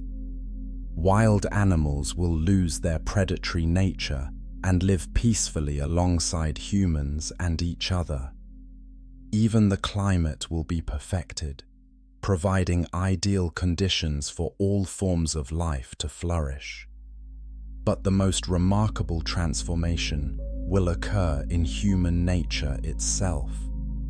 Those who are deemed righteous by the Son of Man will be elevated to a state that transcends normal physical and spiritual limitations. They will retain their individual personalities and memories while gaining capabilities that allow them to participate fully in the renewed creation. This transformation is described in terms that suggest both continuity and radical change. The righteous remain recognizably themselves while becoming something far greater than they were before. It's as if human nature itself will be fulfilled rather than replaced, achieving the potential that was always present but never fully realized under current conditions. The Book of Enoch's portrait of the Son of Man raises fascinating questions about the relationship between divine and human nature. How can one being simultaneously transcend human limitations while remaining connected to human experience? What does it mean for someone to be both judge and redeemer, both cosmic authority and personal savior? These paradoxes become even more intriguing when we consider the influence this figure had on later religious traditions. The parallels between Enoch's Son of Man and the Jesus described in Christian Gospels are too numerous and specific to be coincidental, yet the relationship between these traditions remains hotly debated among scholars. Did early Christian communities draw directly from the Book of Enoch when developing their understanding of Jesus' identity and mission? Were both traditions accessing similar prophetic themes that were circulating in the ancient world? Or do the similarities reflect deeper spiritual truths that transcend any particular religious system? The Gospel of Matthew, for example, frequently uses the phrase Son of Man as Jesus' preferred way of referring to himself. The contexts in which this title appears, discussions of judgment, cosmic authority, and future revelation, closely mirror the themes found in the Book of Enoch.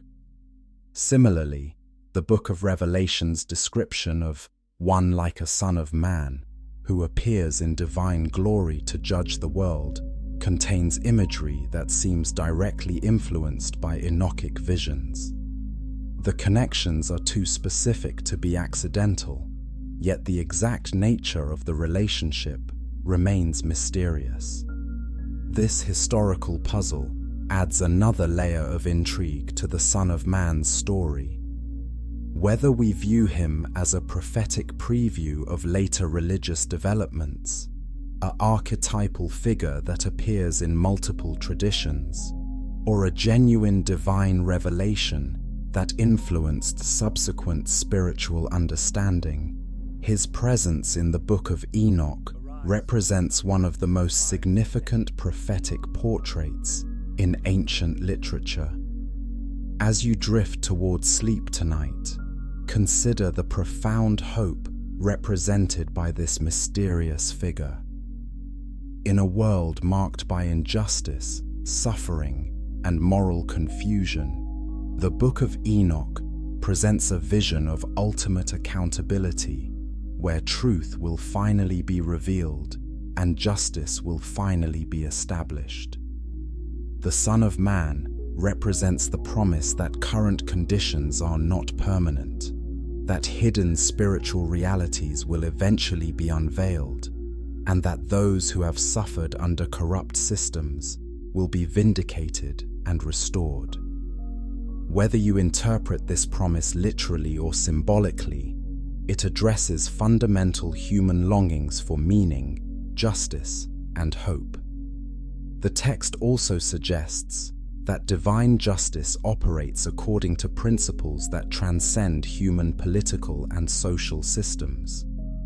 The Son of Man's authority doesn't come from earthly power structures, but from spiritual realities that ultimately govern all existence. This provides comfort for those who feel powerless under current circumstances, while encouraging moral behavior regardless of immediate consequences. In our next chapter, we'll explore the Book of Enoch's symbolic dream visions, where human history is retold through allegorical imagery that transforms familiar events into cosmic drama. These visions provide yet another perspective on the spiritual forces that the text claims have shaped human civilization. Rest peacefully, knowing that the ancient hope represented by the Son of Man continues to inspire those who seek justice, truth, and renewal in every generation. Chapter 10: Dreams of Beasts and Kings. Among the most fascinating sections of the Book of Enoch are the dream visions, where human history is retold through a symbolic language of animals, beasts, and supernatural interventions. These aren't ordinary dreams. They're elaborate allegorical narratives that claim to reveal the hidden spiritual forces behind historical events, transforming familiar stories into cosmic drama. Tonight, as we explore these symbolic visions together, you'll discover how ancient writers used coded imagery to comment on political events, religious controversies, and spiritual battles that were too dangerous to discuss openly. These dreams within dreams offer a unique window into how our ancestors understood the relationship between earthly power and heavenly authority. Imagine if all of human history could be retold as a story about different species of animals, where each creature represents a different group of people, and their interactions reveal the spiritual dynamics behind political events. This is exactly what the Book of Enoch attempts in its dream visions, creating a symbolic narrative that spans from creation to the end times. The first vision begins with Adam and Eve, represented as white bulls, whose offspring gradually multiply and spread across the earth. But as the story progresses, the symbols become more complex, with different animals representing various nations, tribes, and spiritual influences that shaped ancient civilization. The choice of animals isn't random. Each creature embodies specific characteristics that illuminate the moral nature of the group it represents. Sheep often symbolize the faithful and innocent, while wolves and other predators represent oppressive forces that prey upon the vulnerable. Bulls suggest strength and nobility, while smaller creatures might represent weakness or humility. This symbolic system creates a fascinating parallel to political commentary that uses animal imagery to critique current events. Just as modern political cartoons might portray different countries as various animals to make points about their behavior, the Book of Enoch uses similar techniques to discuss spiritual and political realities that might have been dangerous to address directly. The dream visions pay particular attention to the story of Noah's flood, but they present it through symbolic imagery that adds layers of meaning to the familiar narrative. The flood becomes not just a natural disaster, but a cosmic cleansing that removes corrupting influences and preserves a righteous remnant for the future. In the allegorical version, the rising waters represent divine judgment, washing away the pollution created by the fallen angels and their giant offspring. Noah's Ark becomes a symbol of divine protection for those who maintain their spiritual purity, despite the corruption surrounding them. The animals saved in the ark represent different aspects of creation that will be preserved through the crisis. But the dream visions don't stop with ancient history. They continue through the development of Israel as a nation, the establishment of the temple, the periods of exile and return, and even into prophetic visions of future events. Each major historical period is retold through animal symbolism that reveals the spiritual dynamics underlying political changes. The symbolic treatment of Israel's history is particularly detailed. The text describes how the chosen people are represented as sheep who are given special protection and guidance, but who repeatedly stray from their divine shepherd and fall victim to predatory nations represented as wolves, lions, and other dangerous beasts. The periods of foreign domination by Assyria, Babylon, Persia, and Greece are portrayed as times when the sheep are scattered and terrorized by various predatory animals. But the visions also show divine interventions, where protective shepherds are sent to gather the sheep and defend them against their enemies. This allegorical approach allows the text to comment on controversial political and religious issues without directly naming the parties involved. In an era when open criticism of ruling powers could be dangerous, symbolic language provided a way to express dissent and hope while maintaining plausible deniability about specific references. The dream visions also introduce supernatural elements that don't appear in the historical accounts they're based on. Angels appear as men who intervene at crucial moments to protect the faithful animals or to punish their oppressors.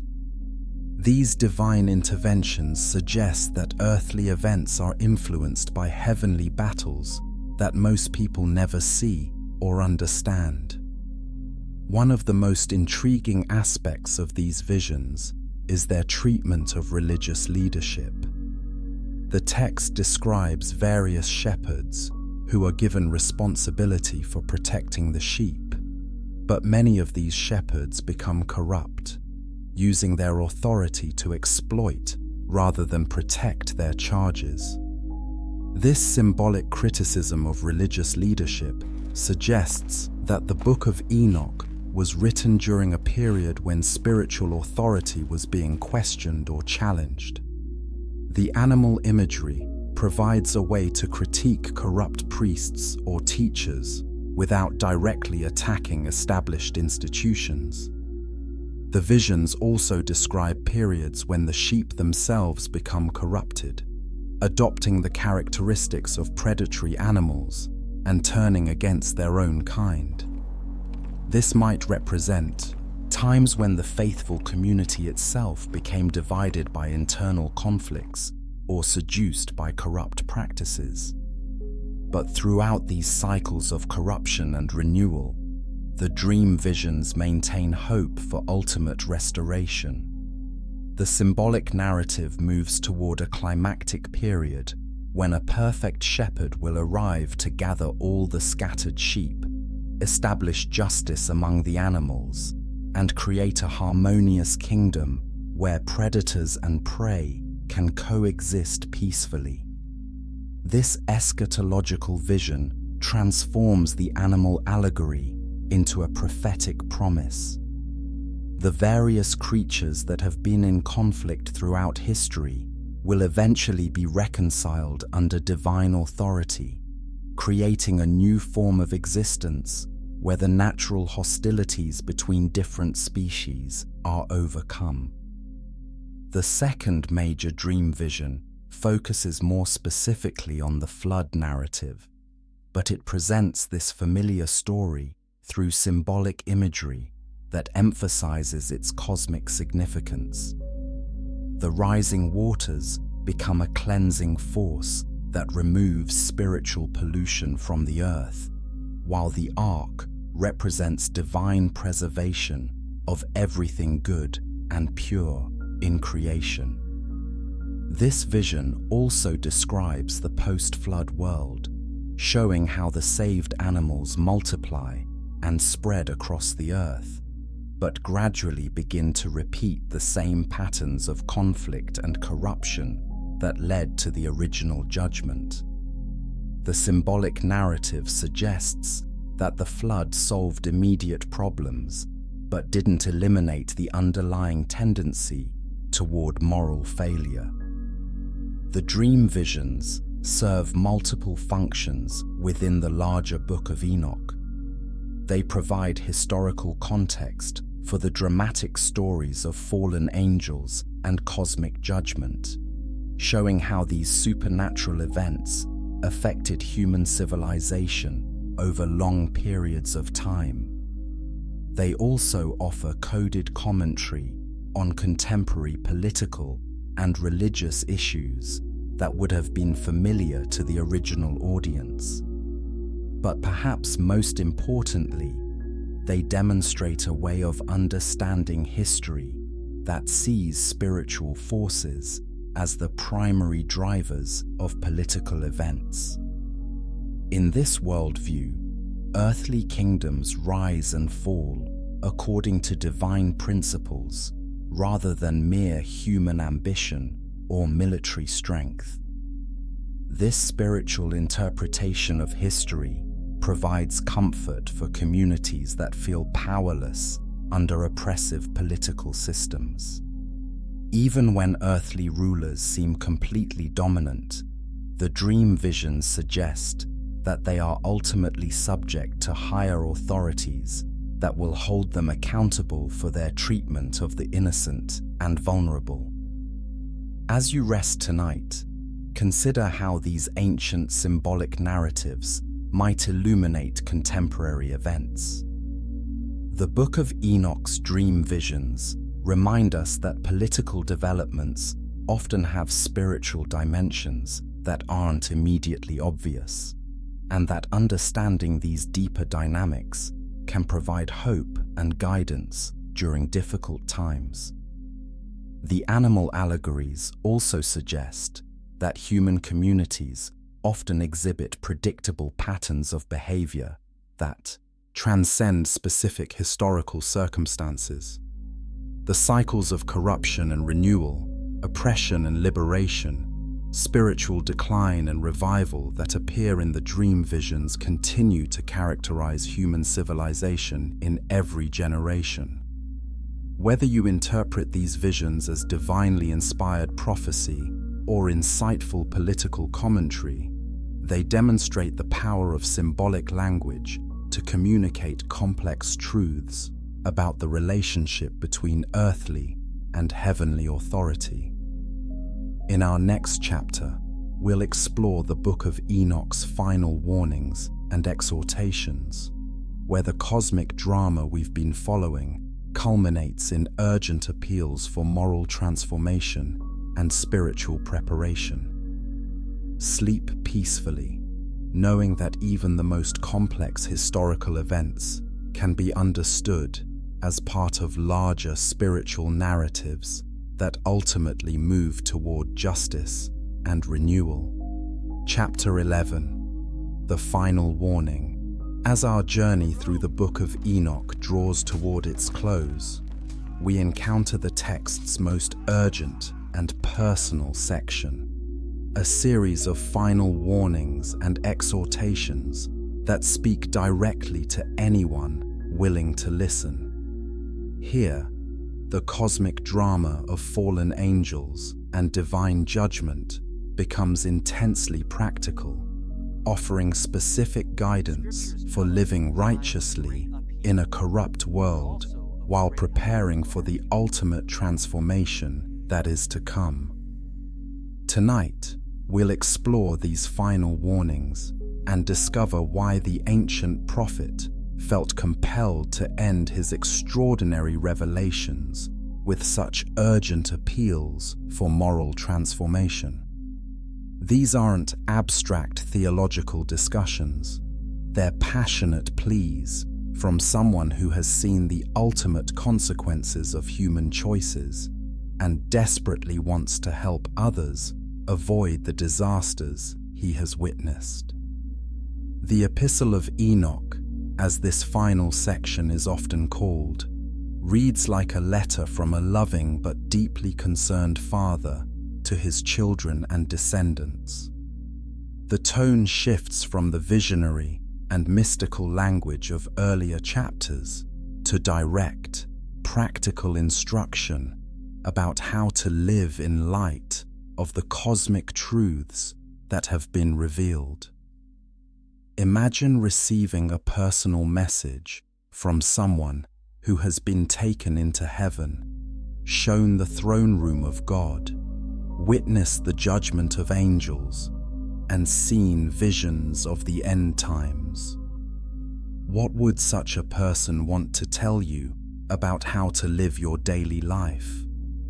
What warnings would seem most urgent? What encouragements would seem most necessary?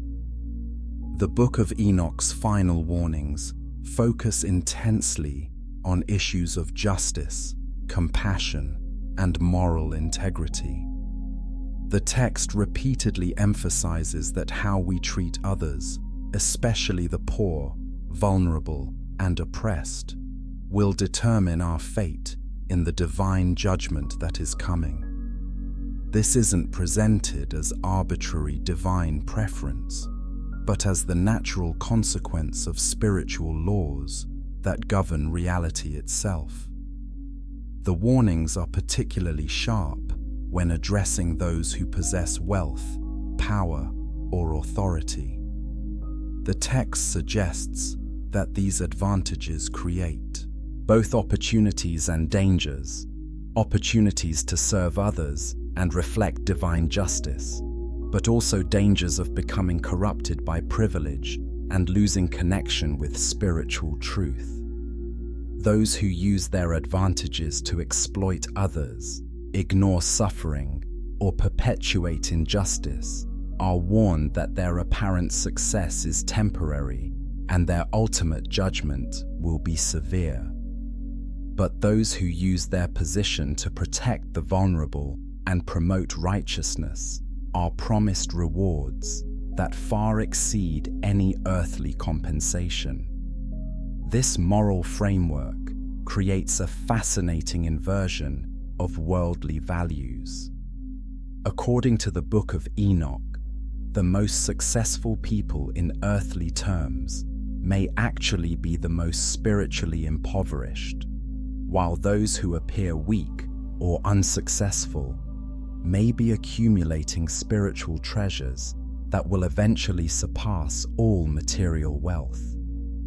The text also addresses the psychological and spiritual challenges of living righteously in a corrupt world. It acknowledges that following divine principles often leads to persecution, misunderstanding, and material disadvantage in the short term. But it encourages readers to maintain hope by remembering that current conditions are temporary and that ultimate justice will vindicate those who remain faithful to moral truth. This encouragement is particularly powerful for communities facing oppression or persecution. The Book of Enoch suggests that apparent victories of evil forces are temporary setbacks in a larger spiritual battle that will ultimately result in the triumph of good over evil. This long-term perspective provides strength for enduring immediate difficulties. The final warnings also emphasize the importance of wisdom and understanding in navigating moral challenges. The text suggests that many people fail not because they're intentionally evil, but because they don't understand the spiritual consequences of their choices. Education and enlightenment are presented as essential tools for moral development. But this isn't merely intellectual knowledge, it's practical wisdom that comes from aligning one's life with divine principles and learning to see reality from a spiritual perspective.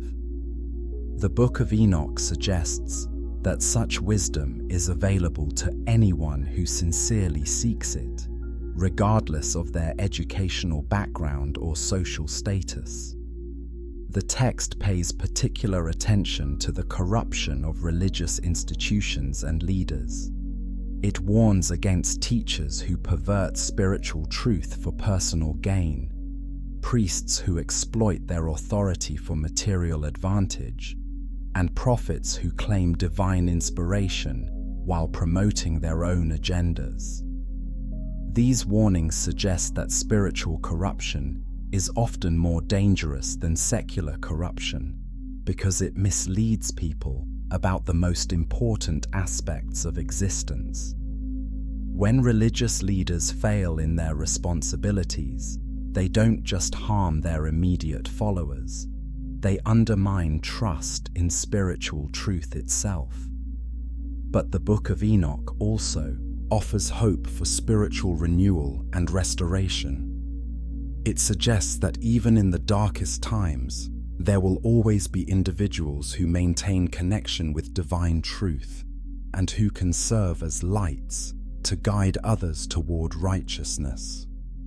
The final warnings include detailed descriptions of the ultimate judgment and renewal that will resolve all current injustices. But unlike earlier apocalyptic sections that focus on cosmic drama, these passages emphasize the personal implications of these events for individual readers. The text describes how every secret thought, hidden motive, and private action will be revealed and evaluated according to divine standards of justice and mercy. This isn't presented as a threat designed to inspire fear, but as an encouragement to live with integrity, knowing that truth will ultimately prevail over deception. The Book of Enoch also promises that death is not the end of conscious existence, but a transition to a different form of life, where the consequences of earthly choices continue to unfold. The righteous dead are described as dwelling in places of light and peace, while the wicked experience the full weight of their moral failures. But even this judgment is presented as serving the cause of justice rather than mere punishment. The text suggests that experiencing the true consequences of one's choices is necessary for moral development, and that even punishment serves educational purposes in the larger scheme of divine justice. The final exhortations emphasize the importance of community and mutual support among those who are committed to living righteously. The text suggests that moral transformation is difficult to achieve in isolation, and that believers need to encourage and strengthen each other in their commitment to divine principles. This community emphasis addresses one of the practical challenges of moral living: the tendency to compromise one's values when surrounded by corruption or indifference. The Book of Enoch suggests that gathering with like-minded people provides essential support for maintaining spiritual integrity under pressure. As our exploration of this remarkable text concludes, the final warnings serve as a bridge between the cosmic visions we've encountered and the practical challenges of daily life. They remind us that even the most extraordinary spiritual revelations must ultimately be applied to ordinary human situations. The Book of Enoch's final message is both sobering and encouraging. Our choices matter more than we might realize, but divine help is available for those who sincerely seek to live according to spiritual truth. The cosmic drama of fallen angels and divine judgment becomes personal and immediate when we understand that we are all participants in the ongoing battle between good and evil. As you prepare for sleep tonight, consider how these ancient warnings might apply to contemporary moral challenges. The Book of Enoch reminds us that the fundamental issues of justice, compassion, integrity, and spiritual truth are timeless concerns that transcend any particular historical period. Whether you interpret the text literally or symbolically, its final warnings offer practical guidance for living meaningfully in an often confusing and corrupt world. The ancient prophets' urgent appeals for moral transformation continue to resonate with anyone who recognizes the ongoing relevance of spiritual principles in human life. In our final chapter, we'll explore why this remarkable text was eventually suppressed and forgotten, and consider what its rediscovery might mean for our understanding of religious history and spiritual truth. Rest peacefully, knowing that the ancient wisdom preserved in the Book of Enoch continues to offer guidance and hope for seekers of truth in every generation. Chapter 12: Why They Tried to Erase It. As our journey through the forbidden Book of Enoch comes to its conclusion, we must ask the most troubling question of all. Why was this influential and widely read text deliberately removed from religious traditions and nearly erased from human memory? The answer reveals uncomfortable truths about power, control, and the suppression of ideas that challenge established authority. Tonight, in our final exploration together, we'll uncover the complex reasons why religious and political leaders felt threatened by this ancient book, why they worked systematically to remove it from circulation, and what their successful suppression campaign tells us about the ongoing struggle between institutional authority and individual spiritual seeking. The Book of Enoch wasn't quietly forgotten. It was actively suppressed. This distinction is crucial for understanding what happened to one of antiquity's most influential religious texts. Books don't vanish accidentally from entire civilizations. They disappear because someone with power makes a deliberate decision that certain ideas are too dangerous to be allowed to circulate freely. Consider the evidence. The Book of Enoch was widely read in ancient Jewish communities, quoted in the New Testament, praised by early church fathers, and preserved in multiple languages across different cultures. Its sudden disappearance from most traditions can't be explained by lack of interest or relevance. Something else was at work. The first major reason for suppression was theological discomfort with the book's radical angelology. The detailed stories of fallen angels who rebelled against God, mated with human women, and produced hybrid offspring raised difficult questions about the nature of divine authority and the vulnerability of the cosmic order. Mainstream religious leaders found these ideas problematic for several reasons. If angels could rebel so dramatically and cause such chaos, what did that imply about God's control over creation? If divine beings could be corrupted and make catastrophic moral choices, how could believers trust in the stability of the spiritual realm? The Book of Enoch's vivid descriptions of angelic sexuality were particularly troubling to religious authorities who preferred to view spiritual beings as pure, sexless entities devoted entirely to divine service. The idea that angels might experience desire, longing, and temptation similar to human emotions challenged comfortable assumptions about the perfect order of heaven. But perhaps more threatening than the theological implications were the political ones. The Book of Enoch's harsh condemnations of corrupt rulers, oppressive wealthy classes, and false religious leaders struck too close to home for many in positions of authority. The texts promise that current power structures would be overturned in divine judgment, that the oppressed would be vindicated and the oppressors punished, that hidden injustices would be revealed and addressed. These themes made it a potentially subversive document that could inspire resistance to established authority.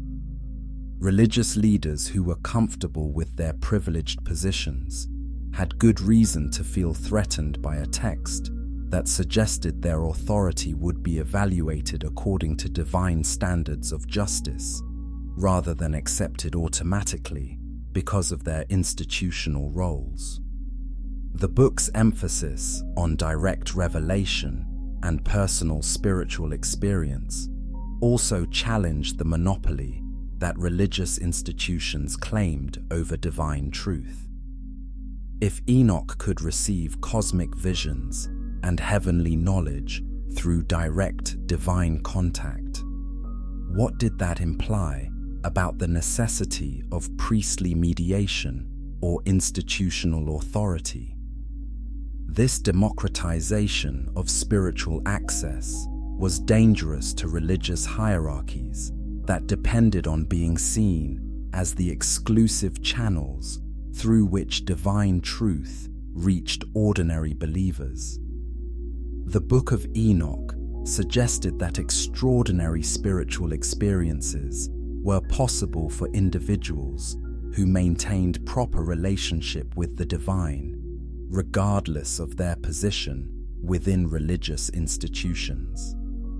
The texts detailed astronomical and calendrical systems, created additional problems by challenging the liturgical authority of established religious centers. Different communities use different methods for calculating religious festivals and holy days, and these differences often reflected deeper theological and political divisions. By presenting its 364-day calendar as divinely revealed truths, the Book of Enoch was essentially claiming that communities using other systems were celebrating their most sacred observances at the wrong times. This wasn't just a technical disagreement, it was a challenge to the religious authority of the Jerusalem Temple and other established centers of worship. The book's treatment of messianic themes also became controversial as different religious communities developed competing understandings of prophecy and fulfillment. The detailed descriptions of the Son of Man figure could be interpreted in ways that supported or challenged various messianic claims, making the text a potential source of divisive theological debate. Early Christian communities that identified Jesus with the Son of Man found the Book of Enoch supportive of their claims. But later, Christian authorities became concerned that the text's non-canonical status might undermine the unique authority of New Testament writings. If Enoch could provide equally detailed and authoritative messianic prophecies, why should the Gospels be considered uniquely inspired? Jewish authorities faced similar concerns. If the Book of Enoch was accepted as authentic prophetic literature, it would compete with the authority of texts that had been officially recognized as canonical scripture. The book's popularity among certain Jewish sects also made it politically problematic for mainstream religious leaders who were trying to maintain unity and orthodoxy. The practical considerations of canon formation also worked against the Book of Enoch's inclusion in official religious collections. Its great length, composite structure, and diverse contents made it an awkward fit alongside more unified biblical books. Religious authorities who were trying to establish a standard set of sacred texts found it easier to exclude complex, multi-part works like Enoch. The text's association with sectarian groups that were viewed as troublesome or heretical also contributed to its marginalization. When the Essenes, who preserved multiple copies of Enoch among the Dead Sea Scrolls, were suppressed or dispersed, their literary preferences fell into disrepute along with their theological and political positions. As Christianity became an officially recognized religion in the Roman Empire, church leaders became more concerned with maintaining theological consistency and institutional authority. Texts like the Book of Enoch, which encouraged individual spiritual seeking and challenged established power structures, were seen as potentially disruptive to the organizational stability that church leaders were trying to achieve. The successful suppression of the Book of Enoch reveals how effectively religious and political authorities could control the circulation of ideas in pre-modern societies. Without printing presses or mass communication, suppressing a text required only convincing a relatively small number of scribes, librarians, and teachers to stop copying and teaching it.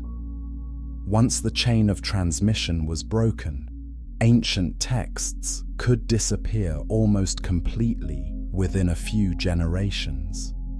Only unusual circumstances, like the isolation of Ethiopian Christianity or the burial of manuscripts in desert caves, could preserve suppressed works for future rediscovery. The Ethiopian preservation of the complete Book of Enoch represents one of history's most important acts of cultural preservation. While European and Middle Eastern religious authorities were systematically removing the text from circulation, Ethiopian Christian communities continued to value it as authentic scripture and maintained complete manuscripts through centuries of political upheaval and foreign invasion. This preservation wasn't accidental. It reflected a deliberate choice by Ethiopian religious leaders to maintain their independent judgment about which texts deserved preservation, regardless of decisions made by distant religious authorities.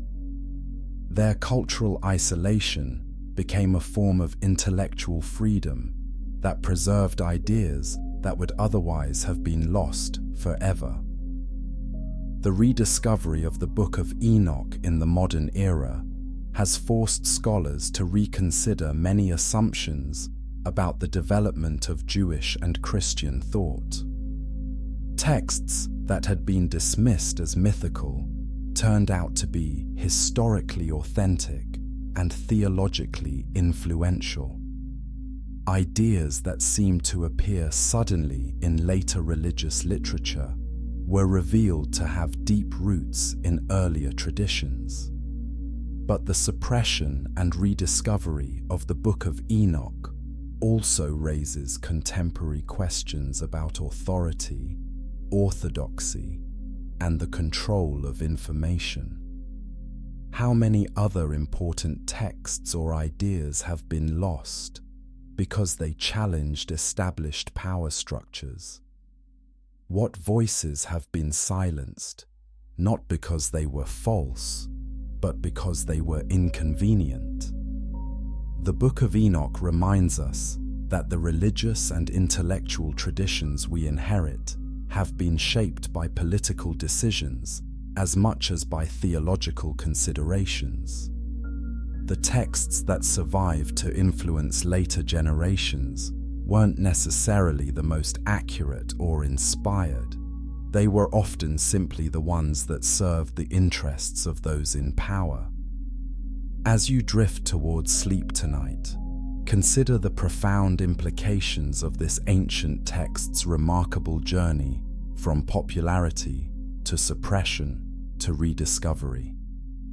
The Book of Enoch survived against all odds to offer modern readers a glimpse into alternative ways of understanding spirituality, history, and human potential. Whether you interpret its contents literally or symbolically, the Book of Enoch represents the kind of bold spiritual seeking that refuses to be limited by institutional boundaries or conventional wisdom. Its preservation reminds us that truth has a way of surviving even the most determined efforts to suppress it.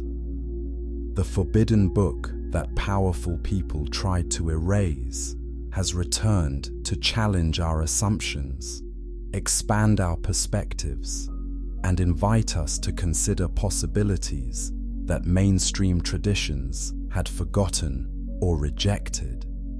Its story continues, carried forward by each person who discovers its pages and finds within them something valuable for understanding our place in the cosmic order.